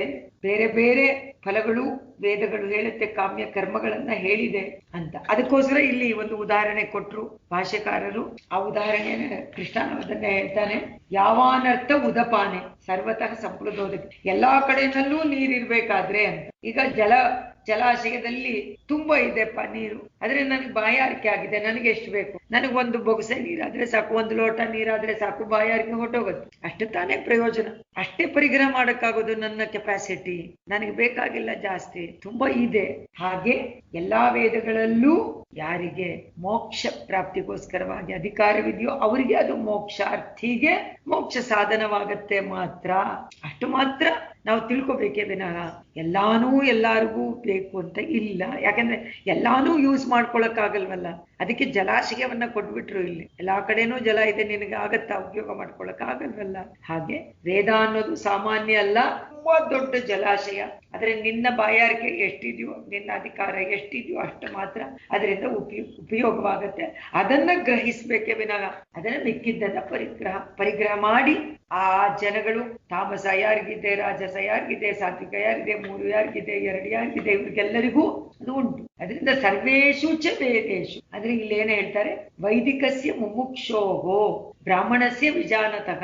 ಬ್ರಾಹ್ಮಣ ಶಬ್ದ ವೈದಿಕವನ್ನ ತೋರ್ಸತ್ತೆ, ವೇದವನ್ನು ಓದುವಂತವನು ಅಂತ, ಬ್ರಹ್ಮವನ್ನ ಹುಡುಕುವಂತವನು ಅಂತ, ಬ್ರಹ್ಮಚಾತ್ರ ವೇದಕ. ಅದರಿಂದ ಕ್ಷತ್ರಿಯನಿಗಿಲ್ವಾ? ಹಾಗಾದ್ರೆ ಉಂಟು, ಅವರವರಿಗೆ ತಕ್ಕಂತೆ ಅಂತ ಹೇಳಿದ ಹಾಗೆ. ಪಾದೆ ಅಂದ್ರೆ ವಿಭಾಗ ವಿಶೇಷ, ಎಲ್ಲ ವಿಭಾಗಗಳನ್ನ ಮಾಡಿ ಗುಣಕ್ಕೆ ತಕ್ಕಂತೆ ವಿಭಾಗ. ಅದರಿಂದ ಯಾರು ವಿಶಿಷ್ಟವಾದಂತಹ ಈ ಆತ್ಮಜ್ಞಾನವನ್ನ ಹೊಂದಿ ಮೋಕ್ಷಕ್ಕೋಸ್ಕರವ ಅದೇ ಫಲ, ಅದೇ ಪರಮ ಪುರುಷಾರ್ಥ ಅಂತ ಇರ್ತಾನೋ ಅವನು ಮುಮುಕ್ಷು. ಆ ಮುಮುಕ್ಷುವಾದವನಿಗೆ ಅವನಿಗೆ ಎಲ್ಲವೂ ಮೋಕ್ಷ ಸಾಧನೆ ಆಗತ್ತೆ ವಿನಃ ವೇದ ಹೇಳ್ದೇ ಇದ್ರು ಅವನಿಗೆ ಯಾವ ಕರ್ಮವನ್ನ ಮಾಡಿದ್ರೂನೆ ಅವನು ಮೋಕ್ಷ ಫಲಕ್ಕೋಸ್ಕರವಾಗೇನೆ ಅದನ್ನ ಸಾಧನೆಯಾಗಿ ಮಾಡ್ಕೊಳ್ತಾನೆ, ಮಿಕ್ಕಿದ್ದೆಲ್ಲ ಬಿಟ್ಬಿಡ್ತಾನೆ ಅಂತ ಅರ್ಥ. ಈಗ ಸತ್ವಸ್ಥಗ ಅಂತ ಹೇಳಿದ್ನೋ, ಸತ್ವಸ್ಥಗ ಮುಮುಕ್ಷೋಗೋ, ಯಾರು ಸತ್ವವನ್ನ ಅಧಿಕವಾಗಿ ಬೆಳೆಸ್ಕೊಂಡಿರ್ತಾನೋ ಅವನು ಮುಮುಕ್ಷು ಅಂತ ಹೇಳಿದ್ರು. ಮೋಕ್ಷಕ್ಕೋಸ್ಕರವಾಗಿ ಎಲ್ಲವನ್ನೂ ಸಾಧನೆ ಮಾಡ್ತಾನೆ. ಅದರಿಂದ ಅದರಲ್ಲೇ ನೆಲೆ ನಿಲ್ಬೇಕಪ್ಪ ಅರ್ಜುನ. ನಿಸ್ತ್ರೈಗುಣ್ಯೋ ಭವ ಅರ್ಜುನ. ಮುಮುಕ್ಷುವಿಗೆ ಇಷ್ಟೇ, ಅದರಿಂದ ವಿಷಯ ಸಹಾಯ ಅಂತ ಮೋಕ್ಷ ಸಾಧನೆಗಿಂತ ಬೇರೆ ಇಲ್ವೇ ಇಲ್ಲ. ಬೇರೆ ಎಲ್ಲದನ್ನೂ ಪರಿತ್ಯಾಗ ಮಾಡಿ ನಿತ್ಯ ನೈಮಿತ್ತಿಕವನ್ನ ಅಂದ್ರೆ ಅದನ್ನ ಉಲ್ಲಂಘನೆ ಮಾಡಿದ್ರೆ, ಶಾಸ್ತ್ರವನ್ನ ಉಲ್ಲಂಘನೆ ಮಾಡಿದ್ರೆ ಖಂಡಿತವಾಗಿ ದೋಷ ಉಂಟಾಗತ್ತೆ. ಅದರಿಂದ ಅದನ್ನ ಮಾತ್ರ ಮಾಡಬಾರ್ದು ಅಂತ ಹೇಳಿ ಮುಖ್ಯವಾದ ಒಂದು ಶ್ಲೋಕವನ್ನ ಹಾಕ್ಬಿಟ್ಟ ಕೃಷ್ಣ. ಎಲ್ಲರಿಗೂ ಗೊತ್ತಿರುವಂತ ಶ್ಲೋಕ. ಅಂದ್ರೆ ಅರ್ಥ ಮೋಕ್ಷವೇ ಪುರುಷಾರ್ಥ, ಅದಕ್ಕೋಸ್ಕರವಾಗಿ ಆ ಫಲಕ್ಕೋಸ್ಕರವಾಗಿ ಎಲ್ಲವನ್ನ ಮಾಡುವುದು. ಸರಿ, ಆ ಫಲವನ್ನು ಬಿಟ್ಬಿಡು ಅಂತ ಹೇಳ್ತಾನೆ ಇವಾಗ. ಯಾಕಂದ್ರೆ ನಾನು ಯಾವಾಗ ಫಲ ಆಸೆಗೋಸ್ಕರ ಮಾಡ್ತೀನೋ ಆಗ ದೋಷ ಉಂಟಾಯ್ತು. ಗೊತ್ತಿದೆಯಲ್ಲ, 47ನೇ ಶ್ಲೋಕ 2ನೇ ಅಧ್ಯಾಯದಲ್ಲಿ ಕರ್ಮಣ್ಯೇವ ಅಧಿಕಾರಸ್ಥೆ ಮಾಫಲೇಶು ಕದಾಚನ ಮಾ ಕರ್ಮ ಫಲ ಹೇತೋರ್ಭೂಹು ಮಾತೇ ಸಂಗೋಸ್ತ್ವ ಕರ್ಮ. ಎಲ್ಲರಿಗೂ ಪರಿಚಯವಾದಂಥದ್ದು, ಬೇಕಾದಷ್ಟು ವ್ಯಾಖ್ಯಾನಗಳನ್ನ ಕೇಳಿರ್ತೀರಾ ಎಲ್ಲ ಉಪನ್ಯಾಸಗಳಲ್ಲಿ. ಅರ್ಥನೂ ಆಗುವಂತಹ, ಎಲ್ಲರಿಗೂ ಅರ್ಥವಾಗುವಂತಹ ಶ್ಲೋಕ. ಅರ್ಜುನ ಅವನೇನು ಪ್ರಶ್ನೆನೇ ಮಾಡಿಲ್ಲ ನೋಡಿ, ಕೃಷ್ಣನೇ ಉಪನ್ಯಾಸ ಮಾಡ್ತಾ ಇದ್ದಾನೆ. ಯಾರು ಕ್ವಶನ್ ಕೇಳಿಲ್ಲ, ಅರ್ಜುನನು ಕೇಳಿಲ್ಲ. ಆದ್ರೆ ಕೃಷ್ಣ ಅನ್ಕೊಂಡ ಇವನ್ ಮನಸ್ಸಲ್ಲಿ ಏನೇನೋ ಯೋಚನೆ ಮಾಡ್ತಾ ಇದ್ದಾನೆ, ಮಾಡ್ಲಿ, ಭಗವಂತ ತಾನೇ ಸರ್ವಜ್ಞ, ಇವರಿಗೆ ಇಷ್ಟ ಹೇಳ್ಬಿಡೋಣ ನೋಡ, ಅರ್ಥ ಆಗತ್ತೆ. ತೇ ನಿನಗೆ ಕರ್ಮಣ್ಯೇವ ಅಂದ್ರೆ ಇಲ್ಲಿ ಕರ್ಮಣ್ಯವ ಅಂದ್ರೆ ಬರೀ ಕರ್ಮ, ಸುಮ್ನೆ ಎಲ್ಲಾ ಕರ್ಮನೂ ಅಲ್ಲ, ಶಾಸ್ತ್ರ ವಿಹಿತವಾದಂತಹ ಕರ್ಮಗಳು, ಅದರಲ್ಲಿ ಅಧಿಕಾರ. ಈಗ ಇವಾಗ ವೇದ ಏನ್ ಹೇಳುತ್ತೆ, ಸತ್ಯಂ ವದ ಅನ್ನತ್ತೆ. ಅದು ಎಲ್ಲರಿಗೂ ಸತ್ಯಂ ವದ. ಬೇರೆಯವ್ರಿಗೆಲ್ಲ ಈ ವರ್ಣಾಶ್ರಮರಿಗೆ, ಈ ವರ್ಣದಲ್ಲಿರೋರಿಗೆ, ಆಶ್ರಮರಿಗೆ ಸುಳ್ಳು ಹೇಳ್ಬೋದು ಅಂತ ಇಲ್ಲ. ಎಲ್ಲರೂ ಸತ್ಯವನ್ನ ಹೇಳ್ಬೇಕು ಅಂತಾನೆ ವೇದ ಹೇಳೋದು, ನೋ ಎಕ್ಸೆಪ್ಟ್. ಯಾಕೆಂದ್ರೆ ಉಪದೇಶ, ಆದೇಶ. ಅದಕ್ಕೆ ಕೃಷ್ಣ ಹೇಳ್ತಾನೆ ಕರ್ಮದಲ್ಲಿ ಅಧಿಕಾರ. ಕದಾಚನ ಫಲೇಶು, ಕದಾಚನ ಯಾವತ್ತೂ ಫಲಕ್ಕೆ ಆಸೆ ಪಡ. ಕದಾಚನ ಫಲೇಶು ಅವುಗಳ ಫಲಗಳಲ್ಲಿ ಎಂದಿಗೂ ಬೇಡ ಅಧಿಕಾರ. ಕರ್ಮಫಲ ಹೇತು, ಕರ್ಮಫಲಕ್ಕೆ ಫಲವನ್ನ ಕಾರಣವಾಗಿಟ್ಕೊಂಡು ಖಂಡಿತ ಏನು ಮಾಡಬೇಡ. ಮಾಭೂ ಅಕರ್ಮಣಿ, ಅಕರ್ಮಣಿ ಅಂದ್ರೆ ಕರ್ಮ ಮಾಡದೇ ಇದ್ರೆ, ತೇ ಸಂಗಹ ಅಂದ್ರೆ ನೀನು ಮಾಡದೇ ಇರ್ಬೇಡ. ನಿನ್ನ ಆಸಕ್ತಿ ಮಾಡದೇ ಇರ್ಬೇಕು ಅನ್ನೋದ್ರಲ್ಲಿ ಇರ್ದೇ ಇರ್ಲಿ, ಮಾಡ್ಬೇಕು ಅನ್ನೋದ್ರಲ್ಲಿ ಇರ್ಲಿ. ಆದ್ರೆ ಇವನು ಹಾಗೆ ಹೇಳ್ಕೊಡ್ತಾನೆ, ಅದರಿಂದ ಇಲ್ಲಿ ಏನಾಯ್ತು, ಯಾವುದೋ ಒಂದು ಫಲಕ್ಕೋಸ್ಕರವಾಗಿ ಕರ್ಮ ಮತ್ತು ಫಲ ಇದರಲ್ಲಿ ಹೇಳ್ತಾ ಇದ್ದಾನೆ. ಕಾರಣ, ಫಲಕ್ಕೆ ಕಾರಣ ಕರ್ಮ, ಕರ್ಮ ಮಾಡೋದಕ್ಕೆ ಕಾರಣ ಫಲ ಅಲ್ವಾ. ನಾವು ಯಾವುದೋ ಒಂದು ಫಲವನ್ನ ಉದ್ದೇಶ ಇಟ್ಕೊಂಡ್ತಾನೆ ಕರ್ಮವನ್ನು ಮಾಡ್ತೀವಿ ಅಂತ, ಯಾಗ ಯಜ್ಞಾದಿಗಳು. ಆದ್ರೆ ಮುಮುಕ್ಷುವಿಗೆ ಏನು, ಎಲ್ಲ ಕರ್ಮವನ್ನು ಫಲಗಳನ್ನು ಬಿಡು ಅಂತ ಹೇಳಿದ್ನೇ ವಿನಃ ಕರ್ಮವನ್ನು ಬಿಡಬೇಡ ಅಂತ ಯಾವತ್ತೂ ಹೇಳಿಲ್ಲ ಕೃಷ್ಣ. ಅಧಿಕಾರ ನಿನಗಿದೆ ಕರ್ಮ ಮಾಡೋದಕ್ಕೆ ಅಷ್ಟೇ, ಬೇರೆ ಏನೂ ಇಲ್ಲ ನಿಮ್ಗೆ. ಇದು ಅದನ್ನೇ ತಾನೇ ಹೇಳುತ್ತೆ, ಕರ್ಮಣ್ಯೇವ ಅಧಿಕಾರಸ್ಥೆ ಮಾ ಫಲೇಶು ಮಾ, ಫಲಗಳಲ್ಲಿ ಇಲ್ಲ. ಕರ್ಮಫಲ ಹೇತು, ಕರ್ಮಫಲಕ್ಕೆ ಕಾರಣವಾಗಿ ಮಾಭೂಹು ನೀನಾಗ್ಬೇಡ. ಅಂದ್ರೆ ಆ ಫಲವನ್ನೇ ಉದ್ದೇಶ ಇಟ್ಕೊಂಡು ಅದಕ್ಕೆ ಕಾರಣಕ್ಕಾಗಿ ನೀನು ಕರ್ಮವನ್ನ ಮಾಡಬೇಡ. ಅದೇ ಮಾಡದೇ ಇರುವಂತಹ ಮನಸ್ಸು ನಿನಗೆ ಉಂಟಾಗದೆ ಇರಲಿ ಅಂತ ಆಸಕ್ತಿಯನ್ನ. ಯಾಕೆಂದ್ರೆ ಕೆಲವರಿಗೆ ಫಲ ಬೇಡ ಅಂತ ಹೇಳಿದ ತಕ್ಷಣ ಕರ್ಮ ಬೇಡ ಅಂತಾನೆ ತಾನೇ ಅನ್ನಿಸ್ಬಿಡುತ್ತೆ. ಅದಕ್ಕೆ ಹೇಳ್ತಾ ಇದ್ದಾನೆ, ತಕ್ಷಣನೇ ಆನ್ಸರ್ ಅದು, ತಕ್ಷಣನೇ ನಮ್ಮ ಮನಸ್ಸು ಅಲ್ಲಿಗೆ ಹೋಗುತ್ತೆ. ಅಯ್ಯೋ ಫಲ ಬೇಡ ಅಂದ್ರೆ ಯಾಕ್ರಿ ಕರ್ಮವನ್ನ ಮಾಡ್ಬೇಕು, ಅದ್ ಸಿಗತ್ತೆ ಅಂತ ತಾನೇ ನಾನು ಹೋಗ್ತೀನಿ. ಸರಿ, ನಾ ಹೋಗೋದೇ ಇಲ್ಲ, ಅದ್ ಬೇಡ ಅಂತಾನೆ ಕೃಷ್ಣ. ನೀ ಹೋಗು, ಅವ್ರು ಕೊಡೋದನ್ ಬೇಡ ಅಂತ ಹೇಳ್ಬಿಡು, ಕರ್ಮವನ್ನ ಮಾಡು. ಇವ್ರೇನ್ ಹೇಳ್ತಾರೆ ರಾಮಾನುಜರು, ನಿತ್ಯೇ ನೈಮಿತ್ತಿಕೆ ಕಾಮ್ಯೇ ಚ ಕೇನಚಿತ್ ಫಲ ವಿಶೇಷೇಣ ಸಂಬಂಧಿತೆಯ ಶ್ರೂಯಮಾಣೆ ಕರ್ಮಣಿ ನಿತ್ಯ ಸತ್ವಸ್ತಸ್ಯ ಮುಮುಕ್ಷೋ ಗೊತ್ತೇ ಕರ್ಮ ಮಾತ್ರ ಅಧಿಕಾರಗ. ಅರ್ಜುನ, ನೀನು ಸತ್ವಗುಣದಿಂದ ಪ್ರಚುರನಾಗಿ ಮುಮುಕ್ಷುವಾಗಿಬಿಟ್ರೆ ನಿನಗೆ ಕೇವಲ ಕರ್ಮದಲ್ಲಿ ಮಾತ್ರ ಅಧಿಕಾರ. ಯಾವ ಸಂಬಂಧ, ಫಲ ಸಂಬಂಧನೇ ನಿನಗಿಲ್ಲ. ಆದ್ರೆ ಶ್ರುತಿನಲ್ಲಿ ನಿತ್ಯ ನೈಮಿತ್ತಿಕ ಕರ್ಮ ಮಾಡು ಅಂತ ಹೇಳಿದೆ, ಅದು ಸತ್ವಗುಣವನ್ನ ಬೆಳೆಸತ್ತೆ, ಅದರಿಂದ ಮಾಡು, ಆಗ ನೀನು ಮುಮುಕ್ಷು ಆಗ್ತೀಯ. ಆದ್ರೆ ನೀನು ಮೋಕ್ಷಕ್ಕೋಸ್ಕರ ಅಂತಾನೂ ಮಾಡಬೇಡ, ಅದನ್ನ ಮಾಡು, ಕರ್ಮ ಮಾತ್ರ ಮಾಡ್ತಾ ಇರು. ನಿನಗೆ ಅದು ಒಂದಕ್ಕೆ ಅಧಿಕಾರ ಇರೋದು, ಫಲಕ್ಕೆ ಅಧಿಕಾರವಿಲ್ಲ. ಅದರಿಂದ ಆ ಕರ್ಮಗಳಿಗೆ ಸಂಬಂಧಪಟ್ಟಂತ ಯಾವ ಫಲದಲ್ಲೂ ನಿನಗೆ ಅಧಿಕಾರವೇ ಇಲ್ಲ ಅಂದ್ಬಿಟ್ಟ. ಯಾತಕ್ಕೆ ಅಂದ್ರೆ ಫಲಾಪೇಕ್ಷೆಯಿಂದ ಕರ್ಮ ಮಾಡ್ಬಿಟ್ರೆ ಅದು ನಿನ್ನನ್ನ ಬಂಧಿಸಿಬಿಡುತ್ತೆ ಅಂದ್ರೆ ಸಂಸಾರದಲ್ಲಿ ಬಂಧನ ಮಾಡ್ಬಿಡುತ್ತೆ. ಅದರಿಂದ ಮಾಡ್ಬೇಡ. ಅದಕ್ಕೆ ಕೃಷ್ಣ, ಅದಕ್ಕೆ ಇವ್ರು ಬರೆದ್ರು, ಸಫಲಸ್ಯ ಬಂಧ ರೂಪತ್ವಾತ್ ಫಲರಹಿತಸ್ಯ ಕೇವಲಸ್ಯ ಮತ್ ಆರಾಧನ ರೂಪಸ್ಯ ಮೋಕ್ಷ ಹೇತುತ್ವಾಚ. ಅರ್ಜುನ, ಕೇವಲ ನನ್ನ ಆರಾಧನೆ, ಈಗ ನನ್ನ ಆರಾಧನೆ ಅಂತ ಹೇಳ್ಬಿಟ್ಟ. ಅಂದ್ರೆ ಅರ್ಥ ಏನಾಯ್ತು ನೋಡಿ, ಇಲ್ಲಿಂದಾನೇ ಹೇಳ್ಕೊಂಡು ಬರ್ತಾನೆ, ನಾನು ನಾನು ನಾನು ಅಂತ ಕೃಷ್ಣ ಭಗವದ್ಗೀತೆಯಲ್ಲಿ. ನಾನು ನನ್ನದು ಅಂತ ಕೃಷ್ಣ ಹೇಳ್ತಾನೆ ಇದ್ದಾನೆ. ಅಂದ್ರೆ ಅರ್ಥ ಅವನು ಭಗವಂತ ಅಂತಾನೆ. ನನ್ನ ಆರಾಧನೆ ರೂಪ ಮಾಡು ಅಂತ ಹೇಳಿದ ತಕ್ಷಣ ಏನಾಯ್ತು, ಅದರಿಂದ ನೀನು ನನ್ನ ಆರಾಧನೆ ಅನ್ನುವಂತ ರೂಪದಿಂದ ಕರ್ಮವನ್ನ ಮಾಡಿದ್ರೆ ಅದು ಮೋಕ್ಷಕ್ಕೆ ಕಾರಣವಾಗುತ್ತೆ. ಕರ್ಮಕ್ಕೂ ಅದರಿಂದ ಅರ್ಜುನ, ನೀನು ನಿನ್ನ ಕರ್ಮಕ್ಕೂ ಅದರಿಂದ ಬರುವಂತ ಫಲಕ್ಕೂ ನೀನು ಕಾರಣ ಆಗ್ಬೇಡ. ಹೇಳ್ಬಿಟ್ಟ ಕ್ಲಿಯರ್, ನೀನ್ ಕಾರಣ ಆಗ್ಬೇಡ, ನಾನು ಹಾಕೊಳ್ತೀನಿ, ನನಗ್ ಒಪ್ಪಿಸ್ಬಿಡು, ಅದೇ ಶರಣಾಗತಿ. ಕಂಪ್ಲೀಟ್ ಸರೆಂಡರ್ ಅಂದ್ರೆ ಏನು, ಎಲ್ಲ ಕರ್ಮವನ್ನು ಭಗವಂತ ಮಾಡ್ತಾನೆ, ಅವನಿಗೋಸ್ಕರ ಅವನೇ ಮಾಡ್ಕೋತಾನೆ ಅಂತ ಬಿಟ್ಬಿಡೋದು. ನೀನು ಬುದ್ಧಿ ಉಪಯೋಗಿಸಿ ಏನಾದ್ರೂ ಮಾಡ್ಬೇಕಾದ್ರೂ ಇಲ್ಲ. ಶರಣಾಗತಿ ಮಾಡಿದ್ಮೇಲೆ ಏನೇನ್ ನಡೆಯುತ್ತೋ ನಡ್ಕೊಂಡು ಹೋಗ್ತಾ ಇರುತ್ತೆ, ನನಗೂ ಅದಕ್ಕೂ ಸಂಬಂಧನೇ ಇಲ್ಲ ಅಂತ ನೋಡಿ. ಫಲಾಪೇಕ್ಷೆ ಇಲ್ಲದೆ ಕೇವಲ ನನ್ನ ಅದನ್ನೇ ಬರೆದ್ರು ರಾಮಾನುಜರು ಬಹಳ ಸುಂದರವಾಗಿ. ಕೇವಲಸ್ಯ ಫಲರಹಿತಸ್ಯ ಮದ್ ಆರಾಧನ ರೂಪಸ್ಯ ಮೋಕ್ಷ ಹೇತುತ್ವಾಚ ಮಾಚ ಕರ್ಮ ಫಲಯೋಗೋ ಹೇತುರ್ಭೂಹು. ಅದೇ ಮಾ ಕರ್ಮ ಫಲ ಹೇತೋರ್ಭೂಹು. ಮಾ ಬೇಡ, ಕರ್ಮಕ್ಕೋ ಫಲಕ್ಕೋ ನೀನು ಹೇತುವಾಗಬೇಡ. ಹೇತು ಅಂದ್ರೆ ಕಾರಣವಾಗಬೇಡ. ಅಂದ್ರೆ ಅರ್ಜುನನಿಗೆ ನೋಡು, ಈಗ ಫಲ ಯಾವುದು, ಅವನು ಮಾಡ್ತಾ ಇರುವಂತ ಕರ್ಮ ಯಾವುದು, ಯುದ್ಧದಿಂದ ಫಲ ಯಾವುದು ಇಲ್ಲ, ಮರಣ. ಅವನಿಗೆ ಮರಣ ಇಲ್ಲ ಅಂದ್ರೆ ರಾಜ್ಯ. ಅದಕ್ಕೆ ಕೃಷ್ಣ ಹೇಳ್ತಾನೆ, ನೀನು ಯುದ್ಧಕ್ಕೂ ನೀನು ಕಾರಣನಲ್ಲ, ನೀನು ಸಾಯೋದಕ್ಕೂ ಕಾರಣನಲ್ಲ. ಈಗ ರಾಜ್ಯ ಸಿಗತ್ತೆ, ನೀನು ಗೆದ್ದೆ ಅಂದ್ರೆ ಆ ರಾಜ್ಯ ನಿನಗೆ ಸಿಗದು ಅನ್ನೋದು ನೀನು ಕಾರಣ ಆಗ್ಬೇಡ. ಓ ನನ್ನಿಂದ ಆಯ್ತು, ನಾನ್ ಮಾಡ್ದೆ, ನನಗ್ ವಿಜಯ ಅಂತ ಹೇಳ್ಕೊಂಡು ನೀನು ತಿರುಗಾಡೋ ಹಂಗಿಲ್ಲ ಅಂತಾರೆ. ಅದರಿಂದ ನಿತ್ಯ ಸತ್ವಸ್ಥನಾಗು ಅಂತ ಹೇಳ್ತಾ ಇದ್ದಾನೆ ಕೃಷ್ಣ. ನೀನು ಸತ್ವಗುಣವನ್ನ ಯಾವಾಗ್ಲೂ ಮನಸ್ಸಿನಲ್ಲಿ ಸತ್ವಗುಣವನ್ನ ಬೆಳೆಸ್ಕೊಂಡ್ರೆ ಈ ವ್ಯವಸಾಯಾತ್ಮಿಕ ಬುದ್ಧಿ ಉಂಟಾಗತ್ತೆ. ಯಾವಾಗ ಆತ್ಮಜ್ಞಾನದ ಬುದ್ಧಿ ಉಂಟಾಯ್ತೋ ನಿಶ್ಚಿತವಾಗಿ ನೀನಲ್ಲಿ ನಿಲ್ತೀಯೋ ಆಗ ನೀನು ಆಟೋಮ್ಯಾಟಿಕ್ ಆಗಿ ನೀನು ಕರ್ಮವನ್ನ ನೀನು ಮಾಡ್ತಾ ಇಲ್ಲ, ಫಲವೂ ನಂದಲ್ಲ ಕರ್ಮವೂ ನಂದಲ್ಲ ಅನ್ನುವಂಥದ್ದು ಬಂದೇ ಬಿಡುತ್ತೆ ಅಂತಾನೆ.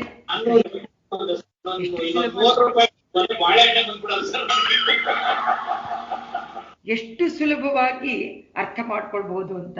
ಅಂದ್ರೆ ಅರ್ಥ ಕರ್ಮ ಮತ್ತು ಫಲ ಇದನ್ನೇ ಇವಾಗ ಮುಖ್ಯವಾಗಿ ಇಟ್ಕೊಂಡು ಹೇಳ್ತಾ ಇದ್ದಾನೆ. ಕರ್ಮ ಯುದ್ಧ, ಫಲ ಐದರ್ ಡೆತ್ ಆರ್ ರಾಜ್. ಇದು ಅನುಸಂಧಾನ ನಾವು ಮನಸ್ಸಿನಲ್ಲಿ ಮಾಡ್ಕೊಳ್ಬೇಕೆ ವಿನಃ ಕರ್ಮವನ್ನು ಮಾಡ್ತಾ ನಮಗೆ ಆ ಬುದ್ಧಿ ಇರ್ಬೇಕು ಅಂತಾರೆ. ಅದೇ ವ್ಯವಸಾಯಾತ್ಮಿಕ ಆ ಬುದ್ಧಿ ಇದ್ರೆ ದಟ್ ಇಸ್ ಜ್ಞಾನ. ಹೌದಪ್ಪ, ನಾನಲ್ಲ.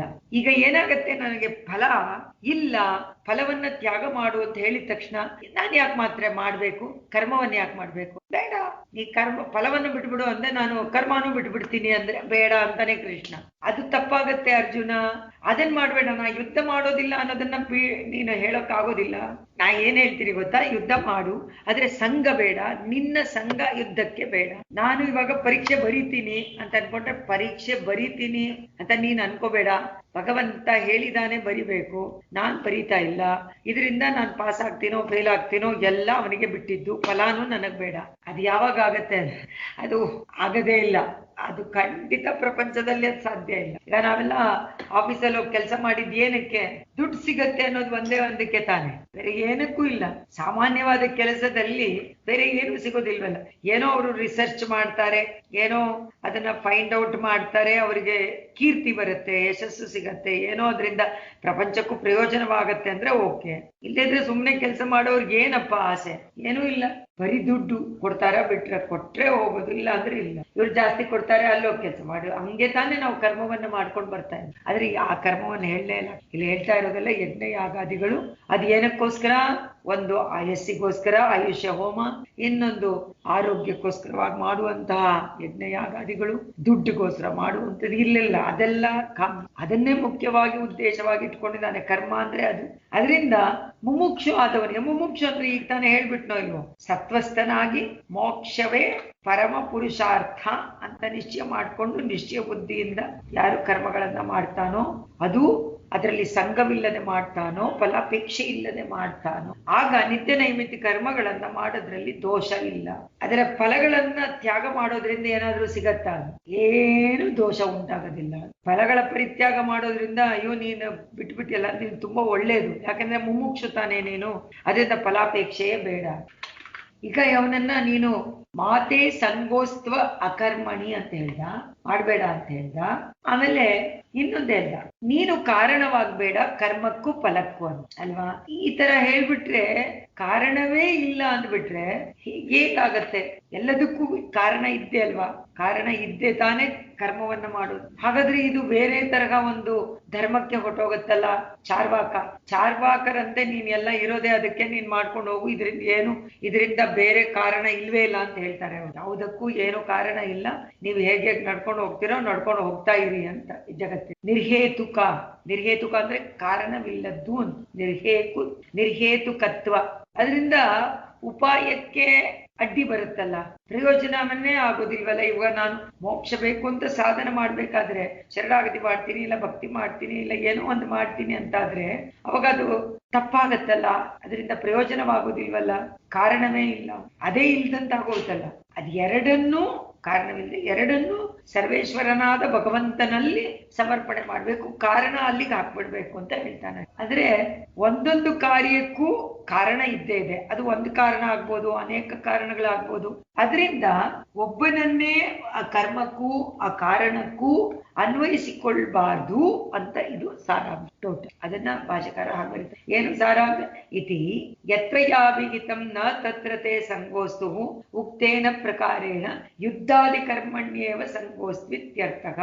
ಒಂದೇ ಒಂದು ಅರ್ಜುನ, ನಿನಗೆ ಯುದ್ಧ ಮಾತ್ರ ನಿನ್ನ ಕರ್ಮ, ಅದ್ರಲ್ಲಿ ನಿನ್ಗೆ ಸಂಘ ಇರ್ಲಿ, ಅದನ್ನ ಮಾಡು, ಫಲವನ್ನ ಬಿಟ್ಬಿಡು. ಸಂಗೋಸ್ತು ನ ತತ್ರ ತೇ ಸಂಗೋಸ್ತು, ನಿನಗೆ ಇಲ್ಲಿ ಯಾವ ಸಂಘನೂ ಇಲ್ಲ ಅಂತ ಹೇಳಿದ್ದು. ಯುದ್ಧಾದಿ ಕರ್ಮಣ್ಯೇವ, ನಾನು ಯುದ್ಧ ಮಾಡೋದಿಲ್ಲ ಅಂತ ನೀನು ಹೇಳ್ಕೊಂಡು ಬಿಟ್ಬಿಟ್ರೆ ಅದು ಬೇಡ, ಅದು ಮಾಡಬೇಡ.